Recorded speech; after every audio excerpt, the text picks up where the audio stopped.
Good evening, everybody. നമ്മളിപ്പോ classes LDCയുടെ classes ആണ് എടുത്തുകൊണ്ടിരിക്കുന്നത് അല്ലെ. അപ്പൊ നമുക്കിപ്പോ റിവിഷൻ ക്ലാസ്സുകളാണ്. ഇപ്പൊ വാസ്റ്റ് ആയിട്ട് നമുക്ക് പഠിക്കാനുള്ള ടൈമില്ല. അപ്പോ നമ്മള് കേരള ചരിത്രമാണ് എടുത്തുകൊണ്ടിരിക്കുന്നത്. അതിൽ കേരള ചരിത്രത്തിൽ കുറച്ച് ഇമ്പോർട്ടന്റ് ആയിട്ടുള്ള വരാൻ സാധ്യതയുള്ള കുറച്ച് ടോപ്പിക്സ് ആണ്. അതിൽ റിവിഷൻ ആണ് നമ്മളിപ്പോ ചെയ്തുകൊണ്ടിരിക്കുന്നത്. റിവിഷൻ ക്ലാസ്സസ് ആണ് ചെയ്തുകൊണ്ടിരിക്കുന്നത്. ഓക്കെ, കഴിഞ്ഞ ക്ലാസ്സിലത്തെ റിവിഷൻ ഒക്കെ നോക്കിയിട്ടുണ്ടാവല്ലോ അല്ലെ. പോയിന്റ്സ് ഒക്കെ ക്യാച്ച് ചെയ്തിട്ടുണ്ടാവല്ലോ. അത്യാവശ്യം ഇമ്പോർട്ടന്റ് ഉള്ള പോയിന്റ്സ് ക്ലാസ് എടുക്കുമ്പോൾ തന്നെ പറയുന്നുണ്ട്. അപ്പൊ എന്ത് ചെയ്യണം, അതൊന്ന് നോട്ട് ചെയ്ത് വെക്കണം. ഓക്കെ.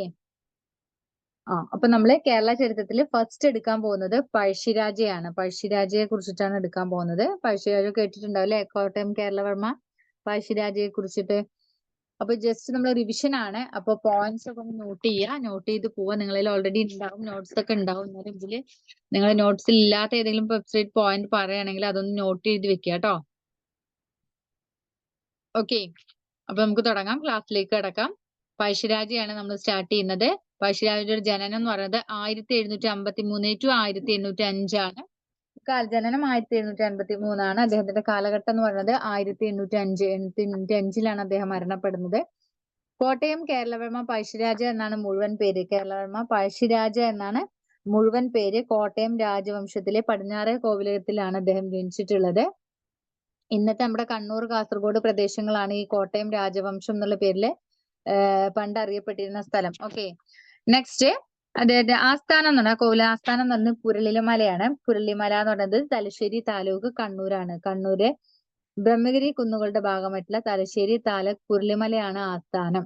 അതുകൊണ്ട് തന്നെ പുരളിമല ആസ്ഥാനമായതുകൊണ്ട് തന്നെ പുരളീശ്വരന്മാർ, അതേപോലെ പുറം നാട്ടുരാജാക്കന്മാർ എന്നൊക്കെ അറിയപ്പെട്ടിരുന്നവര് പുരളീശ്വരന്മാർ, പുറം നാട്ടുരാജാക്കന്മാർ എന്ന പേരിലൊക്കെ എന്ത് ചെയ്തിട്ടുണ്ട്, അറിയപ്പെട്ടിട്ടുണ്ട്. ഓക്കെ, അദ്ദേഹം ബ്രിട്ടീഷ് ചരിത്ര രേഖകളിൽ അറിയപ്പെട്ടിരുന്നത് പൈച്ചി രാജ അഥവാ കൊട്ടിയോട്ട് രാജ. പൈച്ചി രാജ, കൊട്ടിയോട്ട് രാജ, ഈ രണ്ട് പേരുകളിലാണ് അദ്ദേഹം അറിയപ്പെട്ടിരുന്നത്. ബ്രിട്ടീഷ് ചരിത്ര രേഖകളിൽ അറിയപ്പെട്ടിട്ടുള്ളത് പൈച്ചി രാജ, കൊട്ടിയോട്ട് രാജ എന്നുള്ളതാണ്. ഓക്കെ, ഇനി ചെറിയൊരു ഇത് പറയണം. ഓക്കെ, 1766 മൈസൂർ സുൽത്താൻമാരാണ്. മൈസൂർ സുൽത്താൻമാരായിട്ടുള്ള ടിപ്പു, ഹൈദരാലി ഒക്കെ മലബാർ കീഴടക്കിയിരുന്നു. അവരെന്ത് ചെയ്തു, അതിന്റെ നികുതി പിരിവും സ്വന്തമാക്കി. ഓക്കെ, നികുതി പിരിവും സ്വന്തമാക്കിയിരുന്നു. അതേ സമയത്ത് സാമന്ത രാജവംശം ബ്രിട്ടീഷുകാരെ കൂട്ടിപ്പിടിച്ചിട്ട് ഇവരെ തുരത്താൻ തീരുമാനിച്ചു. സാമന്ത രാജവംശം ബ്രിട്ടീഷുകാരെ കൂട്ടിപ്പിടിച്ചിട്ട് ഇവരെ തുരത്താൻ വേണ്ടി എന്ത് ചെയ്തു, തീരുമാനിച്ചു. അതിൽ പ്രധാനി പഴശ്ശിരാജയായിരുന്നു. അപ്പൊ പഴശ്ശിരാജയുടെ 1766 മൈസൂർ സുൽത്താന് മലബാർ കീഴടക്കി അവിടുത്തെ നികുതി പിരിവും സ്വന്തമാക്കി. അപ്പൊ ഇവരെ തുരത്താൻ വേണ്ടിയിട്ടാണ് ബ്രിട്ടീഷുകാരെ കൂട്ടിപ്പിടിച്ചത്. ഓക്കെ, അപ്പൊ പഴശ്ശിരാജയാണ് പ്രധാനി. പഴശ്ശിരാജയായിരുന്നു. ആദ്യം ബ്രിട്ടീഷുകാരും പഴശ്ശിരാജയും തമ്മിൽ നല്ല ബന്ധത്തിലായിരുന്നു. കാരണം അവർക്ക് പഴശ്ശിരാജയ്ക്ക് ഇപ്പൊ മൈസൂർ സുൽത്താൻമാരെ തുരത്തുക എന്നുള്ളത് ആവശ്യമായിരുന്നു. അപ്പൊ ബ്രിട്ടീഷുകാരുമായിട്ട് നല്ല ബന്ധം സ്ഥാപിച്ചു. ഓക്കെ, അങ്ങനെ 1792 മൈസൂരുകാർ എന്ത് ചെയ്തിട്ടുണ്ട്, ഇവിടെ നിന്ന് മലബാർ തുരത്തിയിട്ട് കീഴടക്കുന്നുണ്ട്. അതിനൊരു സന്ധി ഉണ്ടായിട്ടുണ്ടായിരുന്നു. ശ്രീരംഗപട്ടണ ഉടമ്പടിയിലൂടെയാണ് സന്ധി വെച്ചിട്ടുള്ളത്. ടിപ്പു കോൺവാലിസ് പ്രഭുവാണ് അതിൽ ഒപ്പുവെച്ചിട്ടുള്ളത്. ഓക്കെ, ശ്രീരംഗപട്ടണ സന്ധിയിലൂടെയാണ് മലബാർ കീഴടക്കിയിട്ടുള്ളത്. ഓക്കെ, ടിപ്പു കോൺവാലിസ് പ്രഭുവാണ് അതിൽ ഒപ്പുവെച്ചിട്ടുണ്ടായിരുന്നത്. അപ്പൊ ഇവിടെ നമ്മൾ ജസ്റ്റ് പറഞ്ഞത് പഴശ്ശിരാജയാണ്. പഴശ്ശിരാജയുടെ രാജവംശം എന്താന്ന് പറഞ്ഞു, കോട്ടയം രാജവംശം. ജനനം പറഞ്ഞു. അറിയപ്പെട്ടിരുന്ന പേരുകളാണ് പുരളീശ്വരന്മാർ, പുറം നാട്ടുരാജാക്കന്മാർ. അതേപോലെ ബ്രിട്ടീഷ് ചരിത്ര രേഖകളിൽ അദ്ദേഹം അറിയപ്പെട്ടിരുന്നത് പൈച്ചി രാജ, കൊട്ടിയോട്ട് രാജ എന്നുള്ളതാണ്. ഓക്കെ, അതേപോലെ ശ്രീരംഗപട്ടണ ഉടമ്പടി ഒന്ന് ഓർത്ത് വെക്കുക. 1792 ടിപ്പുവും കോൺവാലിസ് പ്രഭുവാണ് അത് ഒപ്പുവെച്ചിട്ടുള്ളതെന്ന് ഒന്ന് ആലോചിച്ച് വെക്കാം. ഓക്കെ, ഇനി ഇതാണ് അത്യാവശ്യം ഇൻട്രൊഡക്ഷൻ ആയിട്ട് നമ്മൾ അത്യാവശ്യം ആലോചിച്ചിരിക്കേണ്ട പോയിന്റ്സ് ആണ്, ഇമ്പോർട്ടന്റ് ആയിട്ടുള്ള പോയിന്റ്സ് ആണ്. നെക്സ്റ്റ് നമ്മൾ ഒന്നാം പഴശ്ശി വിപ്ലവമാണ് നോക്കുന്നത്. ഒന്നാം പഴശ്ശി വിപ്ലവം നടന്നിട്ടുള്ളത് 1793 ഒന്നാം പഴശ്ശി വിപ്ലവം നടക്കുന്നത് 1793 to 1797 ഒന്നാം പഴശ്ശി വിപ്ലവത്തിന്റെ കാലഘട്ടം എന്ന് പറയുന്നത്. ഒരൊറ്റ ടൈമിൽ നടന്നിട്ടില്ല. ഓക്കെ, ഇനി ഇതിൽ നമ്മൾ നോക്കേണ്ടത് ഒന്നാം പഴശ്ശി വിപ്ലവത്തിന്റെ കാരണമാണ്. ഒന്നാം പഴശ്ശി വിപ്ലവത്തിന്റെ കാരണമാണ് നടത്തിയിട്ടുള്ളത്. എന്ന് വെച്ചാല് തെറ്റായ നികുതി പരിഷ്കാരങ്ങളായിരുന്നു ബ്രിട്ടീഷുകാർ ഫോളോ ചെയ്തിട്ടുണ്ടായിരുന്നത്. അതേപോലെ നികുതി പിരിക്കാനുള്ള ആ ഒരു അധികാരം കുറുമ്പ്രനാട് രാജയ്ക്ക് നൽകിയിട്ടുണ്ട്. കുറുമ്പ്രനാട് രാജയ്ക്ക് നൽകിയിട്ടുണ്ട്. അതൊന്ന് ആലോചിച്ച് വെക്കുക. ഒന്നാം പഴശ്ശി വിപ്ലവം നടന്ന് അതിന്റെ ഒരു കാലഘട്ടം എന്ന് പറയുന്നത് 1793 ടു 1797 കാരണം എന്ന് പറയുന്നത് എന്താണ്? ബ്രിട്ടീഷുകാരുടെ തെറ്റായ നികുതി പരിഷ്കാരമാണ്. നികുതി പിരിക്കാനുള്ള, അതായത് പഴശ്ശി അധിപനായിട്ടുള്ള സ്ഥലത്തെ നികുതി പിരിക്കാനുള്ള ആ ഒരു അധികാരം കുറുമ്പ്രനാട് രാജയ്ക്ക് നൽകിയിട്ടുണ്ട്. ഓക്കെ, എവിടെയായിരുന്നു നടന്നിട്ടുണ്ട്? പുരളിമലയിലായിരുന്നു. ഇവിടെ പുരളിമലയിലായിരുന്നു ഈ പഴശ്ശി വിപ്ലവം ഉണ്ടായിട്ടുള്ളത്. അപ്പൊ ഇത് ആസ്ഥാനമാക്കിയിട്ട് പട നയിച്ചതിനാലാണ് പുരളി ഷെമ്മൻ എന്ന പേര് കൂടി ലഭിച്ചിട്ടുണ്ട്. ഓക്കെ, പുരളി ഷെമ്മൻ എന്ന പേര് കൂടി ആർക്ക് ലഭിച്ചിട്ടുണ്ട്? നമ്മുടെ പഴശ്ശി രാജയ്ക്ക് ലഭിച്ചിട്ടുണ്ട്. കാരണം ഒന്നാം പഴശ്ശി വിപ്ലവം നടന്നത് പുരളിമലയിൽ വെച്ചിട്ടായിരുന്നു. ഓക്കെ, ജസ്റ്റ് ഒന്ന് നോട്ട് ചെയ്യുക. ഓക്കെ, നോട്ട് ചെയ്ത് വെക്കാം. നെക്സ്റ്റ് വിജയം. അപ്പൊ ഇനി ഇവിടെ വിജയം ആർക്കായിരുന്നു? പഴശ്ശി രാജയ്ക്കായിരുന്നു. ഒന്നാം പഴശ്ശി വിപ്ലവത്തില് വിജയം ആർക്കായിരുന്നു? പഴശ്ശി രാജയ്ക്കായിരുന്നു. ഓക്കെ, അതിൽ മധ്യസ്ഥനും ആൻഡ് ഇടനിലക്കാരനും, മധ്യസ്ഥൻ അല്ലെങ്കിൽ ഇടനിലക്കാരനായിട്ട് നിന്നത് ചിറക്കൽ രാജയാണ് മധ്യസ്ഥനായിട്ട് നിന്നിട്ടുള്ളത്. ഇനി ഇവിടെ ഒരു ഉടമ്പടി ഉണ്ടായിരുന്നു. ആ ഉടമ്പടി ഒപ്പുവെച്ചത് ജോനാഥൻ ഡങ്കനും പഴശ്ശിരാജനും. അപ്പോഴത്തെ ബ്രിട്ടീഷുകാരുടെ ഓഫീസർ ആയിരുന്നു ജോനാഥൻ ഡങ്കൻ. അപ്പൊ ജോനാഥൻ ഡങ്കനും പഴശ്ശിരാജയുമാണ് ആ ഒരു ഉടമ്പടി ഒപ്പുവെച്ചിട്ടുള്ളത്. ഓക്കെ, അപ്പോ പഴശ്ശിരാജ ബ്രിട്ടീഷ് ആക്രമണങ്ങളിലൊക്കെ അതിവിദഗ്ധനായിട്ടാണ് രക്ഷപ്പെട്ടിട്ടുള്ളത്. ആ രക്ഷപ്പെടൽ കണ്ടിട്ട് ബ്രിട്ടീഷ് ലെഫ്റ്റനന്റ് ആയിട്ടുള്ള ഗോൾഡൻ എന്ന് പറഞ്ഞ ആള് പറഞ്ഞത്, ഒരു പക്ഷി പറന്നു പോയതുപോലെയാണ് പഴശ്ശിരാജ ബ്രിട്ടീഷ് ആക്രമണങ്ങളിൽ നിന്ന് അതിവിദഗ്ധനായി രക്ഷപ്പെട്ടിട്ടുള്ളത്. ഇതൊന്ന് ആലോചിച്ചു വെക്കാം. ചോദിക്കും, പഴശ്ശിരാജ ബ്രിട്ടീഷ് ആക്രമണത്തിൽ അതിവിദഗ്ധനായ രക്ഷപ്പെടൽ പോലെ ആയിരുന്നു. അതാണ് ആ രക്ഷപ്പെടലിനെ ഒരു പക്ഷി പറന്നു പോയതുപോലെ എന്ന് പറഞ്ഞത് ആര്? അപ്പോൾ ലെഫ്റ്റനന്റ് ഗോൾഡൻ എന്നുള്ള ആളാണ് അത് പറഞ്ഞിട്ടുള്ളത്. ഓക്കെ, ഇനി എന്താണ്? 1795 ബ്രിട്ടീഷ് വിരുദ്ധ മുന്നണി സർ ജോൺ ഷോർ ഗവൺമെന്റിനെതിരെ ആര് നയിച്ചിട്ടുണ്ട്? പഴശ്ശിരാജ നയിച്ചിട്ടുണ്ട്. ഇവിടെ ഇമ്പോർട്ടന്റ് ആയിട്ടുള്ള നോക്കേണ്ട ഇത്ര കാര്യങ്ങൾ നിങ്ങൾ നോക്കേണ്ടുള്ളൂ. ഒന്ന്, കാരണം എന്താണെന്നുള്ളത്. ഒന്നാം പഴശ്ശി വിപ്ലവത്തിന്റെ കാലഘട്ടം 1793 ടു 1797.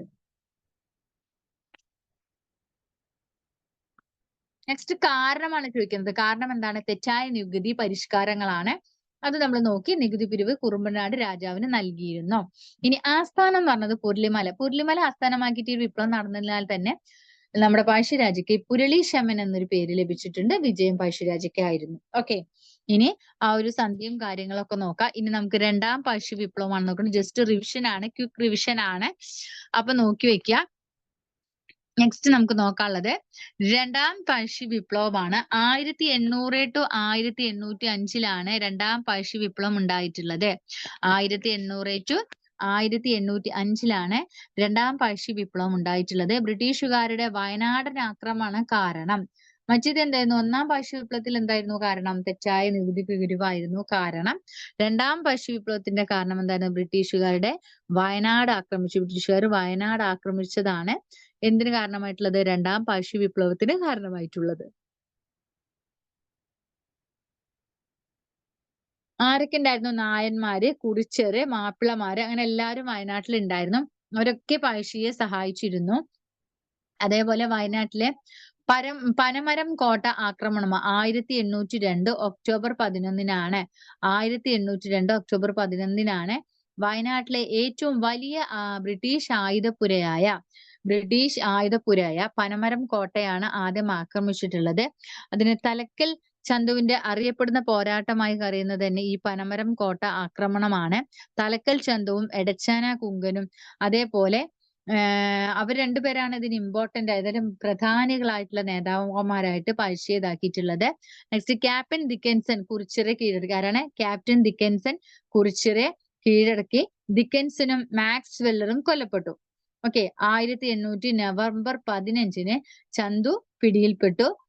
ഓക്കെ, ചന്തു ആണ് പിടിയിൽപ്പെട്ടത് 1805 നവംബർ 15 ഇവിടെ ഇമ്പോർട്ടന്റ് ആയിട്ട് നോക്കേണ്ട കുറച്ച് കാര്യങ്ങള്.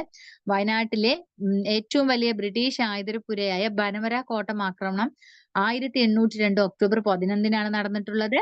നെക്സ്റ്റ് തലക്കൽ ചന്തുവിന്റെ അറിയപ്പെടുന്ന ഒരു പോരാട്ടമായി അറിയുന്നത് ഈ പനമരം കോട്ട ആക്രമണമാണ്. തലക്കൽ ചന്തുവും എടച്ചനും കുങ്കുനുമാണ് ഇതിന് നേതൃത്വം വഹിച്ചിട്ടുള്ളത്. ഓക്കെ, ക്യാപ്റ്റൻ ദിക്കൻസനെ കുറിച്ചൊരു ഈ സമയത്ത് കീഴടക്കിയിരുന്നു. ഓക്കെ, ഇനി തലക്കൽ ചന്തു സ്മാരകം സ്ഥിതി ചെയ്യുന്ന നോക്കണം. തലക്കൽ കുറച്ച് ഇമ്പോർട്ടന്റ് ആയ കാര്യമാണ്. തലക്കൽ ചന്തു സ്മാരകം സ്ഥിതി ചെയ്യുന്നത് പനമരത്താണ്. ഓക്കെ, ആരാണ്? തലക്കൽ ചന്തു സ്മാരകം സ്ഥിതി ചെയ്യുന്നത് പനമരത്താണ്. അതേപോലെ പഴശ്ശിയെ കീഴ്പ്പെടുത്താനായി വന്നിട്ടുണ്ടായിരുന്നത് ആർതർ വെല്ലസ്ലി ആണ്. ആർതർ വെല്ലസ്ലി പ്രഭുവാണ് കീഴടക്കാനായിട്ട് വന്നിട്ടുണ്ടായിരുന്നത്. ഓക്കെ, തദ്ദേശീയരായ പടയാളി സംഘത്തെയാണ് കീഴടക്കിയത്. കോൽക്കാർ എന്നാണ് അറിയപ്പെടുന്നത്. അതായത് പഴശ്ശിയെ കീഴ്പ്പെടുത്താനുള്ള തദ്ദേശീയ പടയാൾ സംഘമായിട്ട് നമ്മൾ പറയുന്നത് കോൽക്കാർ ആണ്. 1200 മെമ്പേഴ്സ് ആണ് ഉണ്ടായിരുന്നിട്ടുള്ളത്. തലശ്ശേരി സബ് കളക്ടറായ Thomas Harvey Baber Thomas Harvey Barber എന്ത് ചെയ്തിട്ടുണ്ട്? ഒറ്റുകാർക്കെതിരെ അവർക്ക് ഒരു ഇത് കൊടുക്കുകയാണ്. ഒറ്റുകാരെ പ്രോത്സാഹിപ്പിക്കാൻ വേണ്ടിയിട്ട് പാരിതോഷികങ്ങളൊക്കെ പ്രഖ്യാപിച്ചിരുന്നു. ഒറ്റുകാരെ പ്രോത്സാഹിപ്പിച്ചിട്ട് പാരിതോഷികങ്ങളൊക്കെ നൽകിയിരുന്നു. തലശ്ശേരി സബ് കളക്ടറാണ് തോമസ് ഹാർവേ ബാബർ എന്ന് പറയുന്നത്. 1804 അദ്ദേഹം ഇതായിട്ടുള്ളത്. പഴശ്ശി വീരമൃത്യു വരിച്ചത് 1805 നവംബർ 30 മാനന്തവാടി. അത് ഇമ്പോർട്ടന്റ് ആണ്. പഴശ്ശിയുടെ വീരമൃത്യു വരിച്ച വർഷം 1805 എന്നാണ്? നവംബർ 30 മാനന്തവാടി. എവിടെയാണ് സ്ഥലം? മാനന്തവാടി. ഓക്കെ, അപ്പൊ ഇതിൽ പറഞ്ഞ പോയിന്റ്സ് ജസ്റ്റ് ഒന്ന് നോട്ട് ചെയ്ത് വെക്കുക. ഇമ്പോർട്ടന്റ് ആയിട്ട് നോട്ട് ചെയ്ത് വെക്കുക, മറക്കരുത്. എന്തൊക്കെയാണ് നമ്മൾ ഈ ഒരു ഇതിൽ പറഞ്ഞിട്ടുള്ളത്? ഈ സൈഡിൽ എന്തൊക്കെയാ പറഞ്ഞിട്ടുണ്ടായിരുന്നത്? പനമരം കോട്ട ആക്രമണം എന്തായിരുന്നു? ഏറ്റവും ഇമ്പോർട്ടന്റ് ആയിട്ടുള്ള അറിയപ്പെടുന്ന പോരാട്ടം ആരുടെ? തലക്കൽ ചന്തുവിന്റെ. അതേപോലെ അദ്ദേഹത്തിന്റെ വീരമൃത്യുവും കാര്യങ്ങളും ഒക്കെ നമ്മൾ ഇതിൽ പറയുന്നുണ്ട്. നെക്സ്റ്റ് നമുക്ക് പറയുന്നത് ഈ ഒരു ആക്രമണത്തെ സഹായികളായിട്ട് രണ്ടാം പഴശ്ശി യുദ്ധത്തിന് പഴശ്ശിയെ സഹായിച്ചിട്ടുള്ള സഹായികളാണ് ആരൊക്കെയാണ്? പഴശ്ശിയെ സഹായിച്ചത് ചോദിക്കും. ഇമ്പോർട്ടന്റ് ആണ്, ഈ പാർട്ട് ഇമ്പോർട്ടന്റ് ആണ്, നോക്കുക. കുറിച്യ നേതാവ് എന്ന് പറയുന്നത് തലക്കൽ ചന്തുവാണ്. കുറിച്യ നേതാവ് തലക്കൽ ചന്തുവാണ്. നെക്സ്റ്റ് സേനാനായകൻ കൈതേരി അമ്പു നായരാണ്. സേനാനായകൻ കൈതേരി അമ്പു നായരാണ്. നായർ സേനാതലവൻ എന്ന് പറയുന്നത് എടച്ചന കുങ്കൻ നായരായിരുന്നു. നായർ സേനയുടെ തലവനായിട്ടുള്ളത് എടച്ചന കുങ്കൻ നായരായിരുന്നു. നെക്സ്റ്റ് ആരാ പറയുന്നത്? മന്ത്രി അല്ലെ? കണ്ണവത്ത് ശങ്കരൻ നായരായിരുന്നു മന്ത്രി. ഓക്കെ, അപ്പൊ ഇനി പഴശ്ശിയെ സഹായിച്ച നേതാക്കന്മാര്. കുറിച്യരുടെ നേതാവ് തലക്കൽ ചന്തുവാണ്. സേനാനായകൻ കൈതേരി അമ്പുനായരാണ്. നായർ സേനാ തലവനായിട്ടുള്ളത് എടച്ചന കുങ്കൻ നായരാണ്. മന്ത്രി കണ്ണവത്ത് ശങ്കരൻ നായരാണ്. നെക്സ്റ്റ് ആദിവാസി വിഭാഗങ്ങളും നമ്മളെ പഴശ്ശിയെ സഹായിച്ചിട്ടുണ്ട്. അവര് കുറിച്യരും കുറുമ്പറുമാണ് ആദിവാസികളായിട്ടുള്ള വിഭാഗങ്ങളെ നമ്മുടെ പഴശ്ശിയെ സഹായിച്ചിട്ടുള്ളത്. അതേപോലെ തന്നെ അതിലുണ്ടായിരുന്ന വേറെയും കുറച്ച് സഹായികളെ കൂടി നമുക്ക് നോക്കാനുണ്ട്. പള്ളൂർ ഏമൻ നായർ, ചെമ്പൻ പോക്കർ, അത്തൻ ഗുരുക്കൾ. ഇത് പ്രസ്താവന ടൈപ്പ് ചോദ്യങ്ങളിലൊക്കെ വരാം. പഴശ്ശിയെ സഹായിച്ചവരിൽ ഉൾപ്പെടുന്നവർ ആരെല്ലാം? അപ്പൊ നമ്മൾ ഇതെല്ലാം പഠിച്ചു വെക്കണം. ആരൊക്കെ? തലക്കൽ ചന്തു വേണം, കൈതേരി അമ്പു നായർ വേണം, എടച്ചന കുങ്കൻ നായർ വേണം, കണ്ണവത്ത് ശങ്കരൻ നായർ, പിന്നെ ആദിവാസി വിഭാഗങ്ങളായിട്ടുള്ള കുറിച്യരും കുറുമ്പറും, പിന്നെ സഹായികളായിട്ട് പള്ളൂർ ഏമൻ നായർ, ചെമ്പൻ പോക്കർ, അത്തൻ ഗുരുക്കളും. ഓക്കെ, പഴശ്ശിയുടെ കുതിര. നെക്സ്റ്റ് നമുക്ക് പഠിക്കാനുള്ളത് പഴശ്ശിയുടെ കുതിരയാണ്. ലക്ഷ്മി എന്നുള്ള പേരിലാണ് അറിയപ്പെട്ടിരുന്നത്. ഓക്കെ, എന്താണ്? പഴശ്ശിയുടെ കുതിരയുടെ പേര് നമ്മൾ ലക്ഷ്മി എന്നാണ് പറഞ്ഞത്. നെക്സ്റ്റ് പഴശ്ശി സ്മാരകം അഥവാ കുടീരം സ്ഥിതി ചെയ്യുന്നത് പഴശ്ശി ശവകുടീരം അല്ലെങ്കിൽ സ്മാരകം സ്ഥിതി ചെയ്യുന്നത് മാവിലാംതോടാണ്. മാനന്തവാടിയില്, വയനാട്ടിലെ മാനന്തവാടിയിലെ മാവിലാംതോട്ടിലാണ് പഴശ്ശി സ്മാരകം സ്ഥിതി ചെയ്യുന്നത്. അത് പണി കഴിപ്പിച്ചിട്ടുള്ളത് യൂജിൻ പണ്ടാല എന്ന് പറഞ്ഞിട്ട് ആളാണ്. ഇനി പഴശ്ശി മ്യൂസിയം സ്ഥിതി ചെയ്യുന്നത് ജസ്റ്റിൽ ഹിൽ കോഴിക്കോടാണ്. ഇനി പഴശ്ശി കോളേജ് ഉണ്ട്, പുൽപ്പള്ളി മട്ടന്നൂരാണ് പഴശ്ശി കോളേജ്. വയനാട് പുൽപ്പള്ളിയിലുണ്ട്, മട്ടന്നൂർ കണ്ണൂർ. ഓക്കെ, പഴശ്ശി സ്കൂൾ ഉള്ളത് ബാലുശ്ശേരിയിലാണ്. ഇതൊക്കെ കുറച്ച് ഇമ്പോർട്ടന്റ് ആയിട്ടുള്ള ഭാഗങ്ങളാണ്. ഒന്ന് നോട്ട് ചെയ്ത് വെക്കണേ. എന്തൊക്കെയാണ്? സഹായികളുടെ പേര്, കുതിരയുടെ പേര് ലക്ഷ്യമാണ്. സ്മാരകം സ്ഥിതി ചെയ്യുന്നത് മാവിലാംതോട് മാനന്തവാടി വയനാടാണ്. പണി കഴിപ്പിച്ചത് യൂജിൻ പണ്ടാല. പഴശ്ശി മ്യൂസിയം ഉള്ളത് ജസ്റ്റിൽ ഹിൽ കോഴിക്കോടാണ്. കോളേജ് ഉള്ളത് പുൽപ്പള്ളി മട്ടന്നൂർ. സ്കൂൾ ഉള്ളത് ബാലുശ്ശേരിയാണ്. നെക്സ്റ്റ് ഇത്രയും പോയിന്റ്സ് ആണ് നമ്മൾ ഈ സ്ലൈഡിൽ പറഞ്ഞിട്ടുള്ളത്. അതൊന്ന് നന്നായിട്ട് ഓർത്ത് വെക്കുക. നെക്സ്റ്റ് സ്മൃതി മന്ദിരമാണ്. സ്മൃതി മന്ദിരം എവിടെയാണ്? മട്ടന്നൂരാണ്. പഴശ്ശി സ്മൃതി മന്ദിരം സ്ഥിതി ചെയ്യുന്നത്? പഴശ്ശി ഡാം ഉണ്ട്, വളപട്ടണം പുഴ, മട്ടന്നൂർ കണ്ണൂർ അല്ലെ, മട്ടന്നൂർ കണ്ണൂർ വെളിയമ്പാറ എന്നിട്ട് വളപട്ടണം പുഴ ഉള്ളത്. നെക്സ്റ്റ് പഴശ്ശി ഗുഹ ഉള്ളത് എവിടെയാണ്? മലപ്പുറത്താണ്. പഴശ്ശി ഗുഹയുള്ളത് എവിടെയാണ്? മലപ്പുറത്താണ്. ഇനി നമുക്ക് പുസ്തകങ്ങൾ നോക്കാം. അതായത് പഴശ്ശിയുടെ ഇത് വെച്ചിട്ടുള്ള പുസ്തകങ്ങളാണ്. കേരള സിംഹം, പറങ്കിപ്പടയാളികൾ, രണ്ട് ചൈനയിൽ. എന്താണ്? കേരള സിംഹം, പറങ്കിപ്പടയാളികൾ, രണ്ട് ചൈനയിൽ എന്നുള്ള പുസ്തകം സർദാർ KM പണിക്കരാണ്. സർദാർ KM പണിക്കരാണ് ഇത് വിശേഷിപ്പിച്ചിട്ടുള്ളത്. കേരള സിംഹം, പറങ്കിപ്പടയാളി. കേരള സിംഹം എന്നും പറങ്കിപ്പടയാളി എന്ന് പറഞ്ഞിട്ടുള്ളത് സർദാർ KM പണിക്കറാണ്. ഈ പഴശ്ശി സമരങ്ങൾ എന്നുള്ള പുസ്തകം എഴുതിയിട്ടുള്ളത് KKN കുറുപ്പാണ്. പഴശ്ശി സമരങ്ങൾ എന്നുള്ള പുസ്തകം എഴുതിയിട്ടുള്ളത് ആരാണ്? KKN കുറുപ്പാണ്. നെക്സ്റ്റ് പഴശ്ശി ചമയങ്ങൾ ഇല്ലാതെ എന്നുള്ള പുസ്തകം എഴുതിയിട്ടുള്ളത് മുണ്ടക്കയം ഗോപിയാണ്. നെക്സ്റ്റ് പുരളിമലയിലെ പൂമരങ്ങൾ, പുള്ളിമാനും പഴശ്ശിയും. ഇത്രയും ഈ പുസ്തകങ്ങളൊക്കെ പഴശ്ശിയെ കുറിച്ചിട്ടുള്ളതാണ്. ഓക്കെ, ഇനി പുരളിമലയിലെ പൂമരങ്ങൾ, പുള്ളിമാനും പഴശ്ശി എന്നുള്ളത് P കുഞ്ഞിരാമൻ നായരാണ് എഴുതിയിട്ടുള്ളത്. പഴശ്ശി സമരങ്ങൾ എന്ന് പറയുന്നത് എന്താണ്? പഴശ്ശി സമരങ്ങൾ എന്ന് എഴുതിയിട്ടുള്ളത് KKN കുറുപ്പാണ്. പഴശ്ശി ചമയങ്ങൾ ഇല്ലാതെ എന്ന് എഴുതിയിട്ടുള്ളത് മുണ്ടക്കയം ഗോപിയാണ്. കേരള സിംഹം, പറങ്കിപ്പടയാളികൾ, രണ്ട് ചൈനയിൽ സർദാർ KM പണിക്കറാണ്. അങ്ങനെ വിശേഷിപ്പിച്ചതും സർദാർ KM പണിക്കറാണ്. എന്താണ് വിശേഷിപ്പിച്ചിട്ടുള്ളത്? കേരള സിംഹം, പറങ്കിപ്പടയാളി.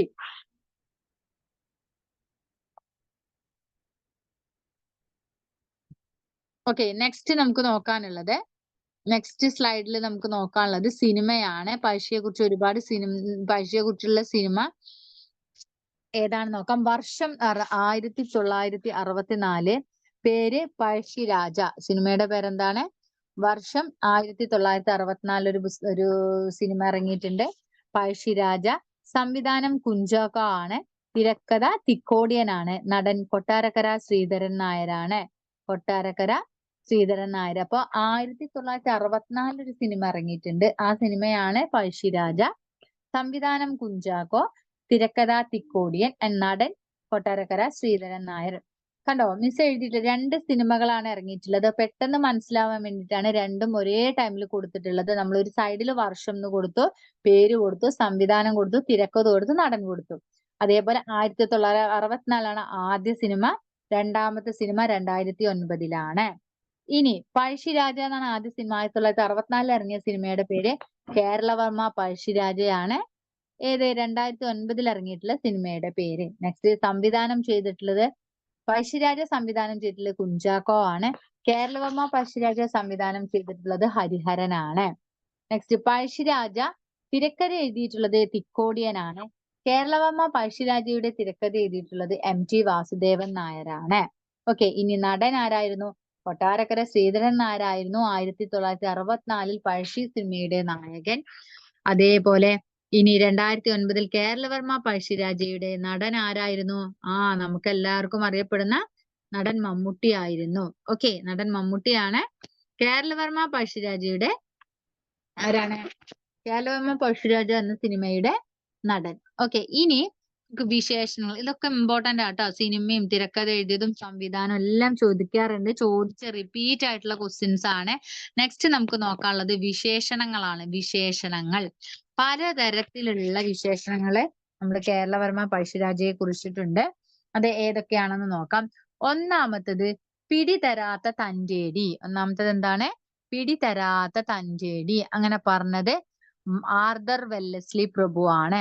ആർതർ വെല്ലസ്ലി പ്രഭു ഒരു ബ്രിട്ടീഷുകാരനാണ് അത് പറഞ്ഞിട്ടുള്ളത്. പിടിതരാത്ത തന്റേടി.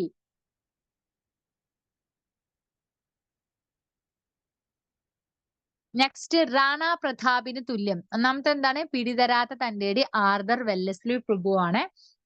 നെക്സ്റ്റ് റാണ പ്രതാപിന് തുല്യം. ആ ഒരു വിശേഷണം നൽകിയിട്ടുള്ളത് വില്യം ലോഗനാണ്. മലബാർ മാനുവലിലെ വില്യം ലോഗനാണ്. ഇനി മരണം മുന്നിലെത്തിയപ്പോഴും തലകുനിക്കാൻ മടിച്ചതാണ് ശ്രേഷ്ഠ വീര്യം. കേണൽ വിൽ ഗൻസി. ആരാണ്? മരണം മുന്നിലെത്തിയപ്പോഴും തലകുലിക്കാൻ മടിച്ചതാണ് ശ്രേഷ്ഠ വീര്യം. ആരാണ്? കേണൽ വിൽ ഗൻസി. ഓക്കെ, നെക്സ്റ്റ് കേരള സംഘം എന്ന പേരിൽ അറിയപ്പെട്ടത് KM പണിക്കരാണ്. കേരള സിംഹം എന്ന പേരിൽ പഴശ്ശിരാജയെ വിളിച്ചത് KM പണിക്കരാണ്. വീര കേരള സിംഹം എന്ന് പറയുന്നത് ഇന്ത്യൻ സ്വതന്ത്ര സമര ചരിത്രങ്ങളിലൊക്കെ അദ്ദേഹത്തെ വീര കേരള സിംഹം എന്ന പേരിലാണ് അറിയപ്പെട്ടിട്ടുള്ളത്. ബ്രിട്ടീഷ് രേഖകളിൽ നമ്മൾ നേരത്തെ പറഞ്ഞതാണ് പൈച്ചി കൊട്ടിയോട്ട് രാജ, പൈച്ചി രാജ, കൊട്ടിയോട്ട് രാജ എന്നാണ് ബ്രിട്ടീഷ് രേഖകളിലൊക്കെ അറിയപ്പെട്ടിട്ടുള്ളത്. ഇനി extraordinary and singular characters TH Babar ആണ്. അപ്പൊ വിശേഷണങ്ങൾ എന്തൊക്കെയാണ് ഇപ്പൊ നമ്മൾ പറഞ്ഞത്? അതാണ് പിടിതരാത്ത തന്റെ ആർതർ വെള്ളസ്ലി ആണ്. റാണി പ്രതാപിന് തുല്യം വില്യം ലോഗനാണ്. മരണം മുന്നിലെത്തിയപ്പോഴും തല കുനിക്കാൻ മടിച്ചതാണ് ശ്രേഷ്ഠ വീരം കേണൽ വിൽഗൻസി ആണ്. കേരള സിംഹം KM പണിക്കർ ആണ്. വീര കേരള സിംഹം എന്ന പേരിൽ അറിയപ്പെടുന്നത് ഇന്ത്യൻ സ്വാതന്ത്ര്യ സമര ചരിത്രങ്ങളിലാണ്. പൈച്ചി രാജ, കൊട്ടിയോട്ട് രാജ എന്നറിയപ്പെടുന്നത് ബ്രിട്ടീഷ് രേഖകളിലാണ്. Extraordinary and singular character എന്ന പേരിൽ വിളിച്ചത് TH ബാബർ ആണ്. ഓക്കെ, അതുകൂടാതെ ഇനിയും ഉണ്ട്. നെക്സ്റ്റ് എന്താണ്? എന്റെ ശരീരം തൊട്ട് അശുദ്ധമാക്കരുത്. ലാസ്റ്റ് ഡയലോഗ് എന്താണ് ചോദിക്കാറുണ്ട്. ലാസ്റ്റ് ഡയലോഗ് എന്താണ്? അങ്ങനെ പറഞ്ഞിട്ടുള്ളത് ആരാണ്? എന്റെ ശരീരം തൊട്ട് അശുദ്ധമാക്കരുത് എന്ന് പറഞ്ഞു. പഴശ്ശിയുടെ തലയ്ക്കന്ന് 3000 രൂപ പഴശ്ശിയുടെ തലയ്ക്കന്ന് 3000 രൂപ പാരിതോഷികമായിട്ട് പ്രഖ്യാപിച്ചിട്ടുണ്ട്. പഴശ്ശിയുടെ തലയ്ക്കന്ന് 3000 രൂപ പാരിതോഷികമായി പ്രഖ്യാപിച്ചിട്ടുണ്ട്. മലബാർ, കണ്ണൂർ, കോട്ടയം, തലശ്ശേരി, വയനാട്, കോഴിക്കോട്, കുറുമ്പനാട് ഭാഗത്തൊക്കെ ഓക്കെ. കൊട്ടിയോട്ട് യുദ്ധം എന്ന് പറയുന്നത് 1774നും 1805നും പഴശ്ശി നടത്തിയ പോരാട്ടങ്ങളാണ് കൊട്ടിയോട്ട് യുദ്ധങ്ങൾ എന്ന പേരിൽ അറിയപ്പെടുന്നത്. കൊട്ടിയോട്ട് യുദ്ധം എന്നറിയപ്പെടുന്നത് 1774നും 1805നും പഴശ്ശി നടത്തിയ പോരാട്ടങ്ങളെയാണ്. ഓക്കെ, അപ്പൊ ഇത്രയും കാര്യങ്ങളാണ് നമ്മൾ പഴശ്ശിയെ കുറിച്ച് പഠിക്കാനുള്ളത്. അത്യാവശ്യം പഠിക്കാനുണ്ട്, അത് നന്നായി പഠിച്ചു വെക്കുക. അത്യാവശ്യം ഇമ്പോർട്ടന്റ് ആയിട്ടുള്ള പോയിന്റ്സ് ആണ്. നെക്സ്റ്റ് നമുക്ക് നോക്കാനുള്ളതാണ് കുറിച്യ കലാപം. കുറിച്യ കലാപം ഇമ്പോർട്ടന്റ് ആണ്. ബ്രിട്ടീഷ് അത് നമ്മൾ പോവാം അല്ലെ. കുറിച്യ കലാപത്തെ കുറിച്ച് പഠിക്കാം. ജസ്റ്റ് റിവിഷൻ ആണ്, ക്വിക്ക് റിവിഷൻ ആണ്, പഠിച്ചു വെക്കുക. എന്താണ്? ബ്രിട്ടീഷ് ചൂഷണത്തിനെതിരെ നടന്ന ഏക ആദിവാസി കലാപം. അത് റെഡിങ്കിൽ മാർക്ക് ചെയ്തിട്ടുള്ളത് ശ്രദ്ധിക്കുക. ഏക ആദിവാസി കലാപമാണ്. ബ്രിട്ടീഷ് ചൂഷണത്തിനെതിരെ നടന്ന ഏക ആദിവാസി കലാപമാണ് കുറിച്യർ നടത്തിയിട്ടുള്ള കുറിച്യ കലാപം. എന്താണ് ഈ കുറിച്യർ എന്ന് പറഞ്ഞ കുറുമ്പർ എന്നൊക്കെ പറഞ്ഞത്, കുറിച്യരൊക്കെ അമ്പെയ്ത്തിൽ നല്ല പ്രാവീണ്യം നേടിയവരാണ് കേട്ടോ. 1812 മാർച്ച് 25-നാണ് കുറിച്യ കലാപം നടന്നത്. ഇവിടെ ഇമ്പോർട്ടന്റ് 2 പോയിന്റ് ആണ് നിങ്ങൾ നോക്കേണ്ടത്. ഏക ആദിവാസി കലാപം, ബ്രിട്ടീഷ് ചൂഷണത്തിനെതിരെ നടന്ന ഏക ആദിവാസി കലാപം ഏതാ വെച്ചാൽ കുറിച്യ കലാപമാണ്. നെക്സ്റ്റ് എന്താ പറയുന്നത്? എന്നാണ് ഇത് നടന്നിട്ടുള്ളത്? 1812 മാർച്ച് 25-നാണ്. മലബാറിലെ ആദ്യ കലാപങ്ങളിൽ അവസാനത്തെയാണ് എന്നറിയപ്പെടുന്നുണ്ട്. അതുപോലെ ദക്ഷിണേന്ത്യയിലെ ആദ്യ ഏക ഗിരിവർഗ കലാപമാണെന്ന് അറിയപ്പെടുന്നുണ്ട്. ഓക്കെ, അവിടെ എന്താ കാരണം എന്ന് അറിയണ്ടേ നമുക്ക്?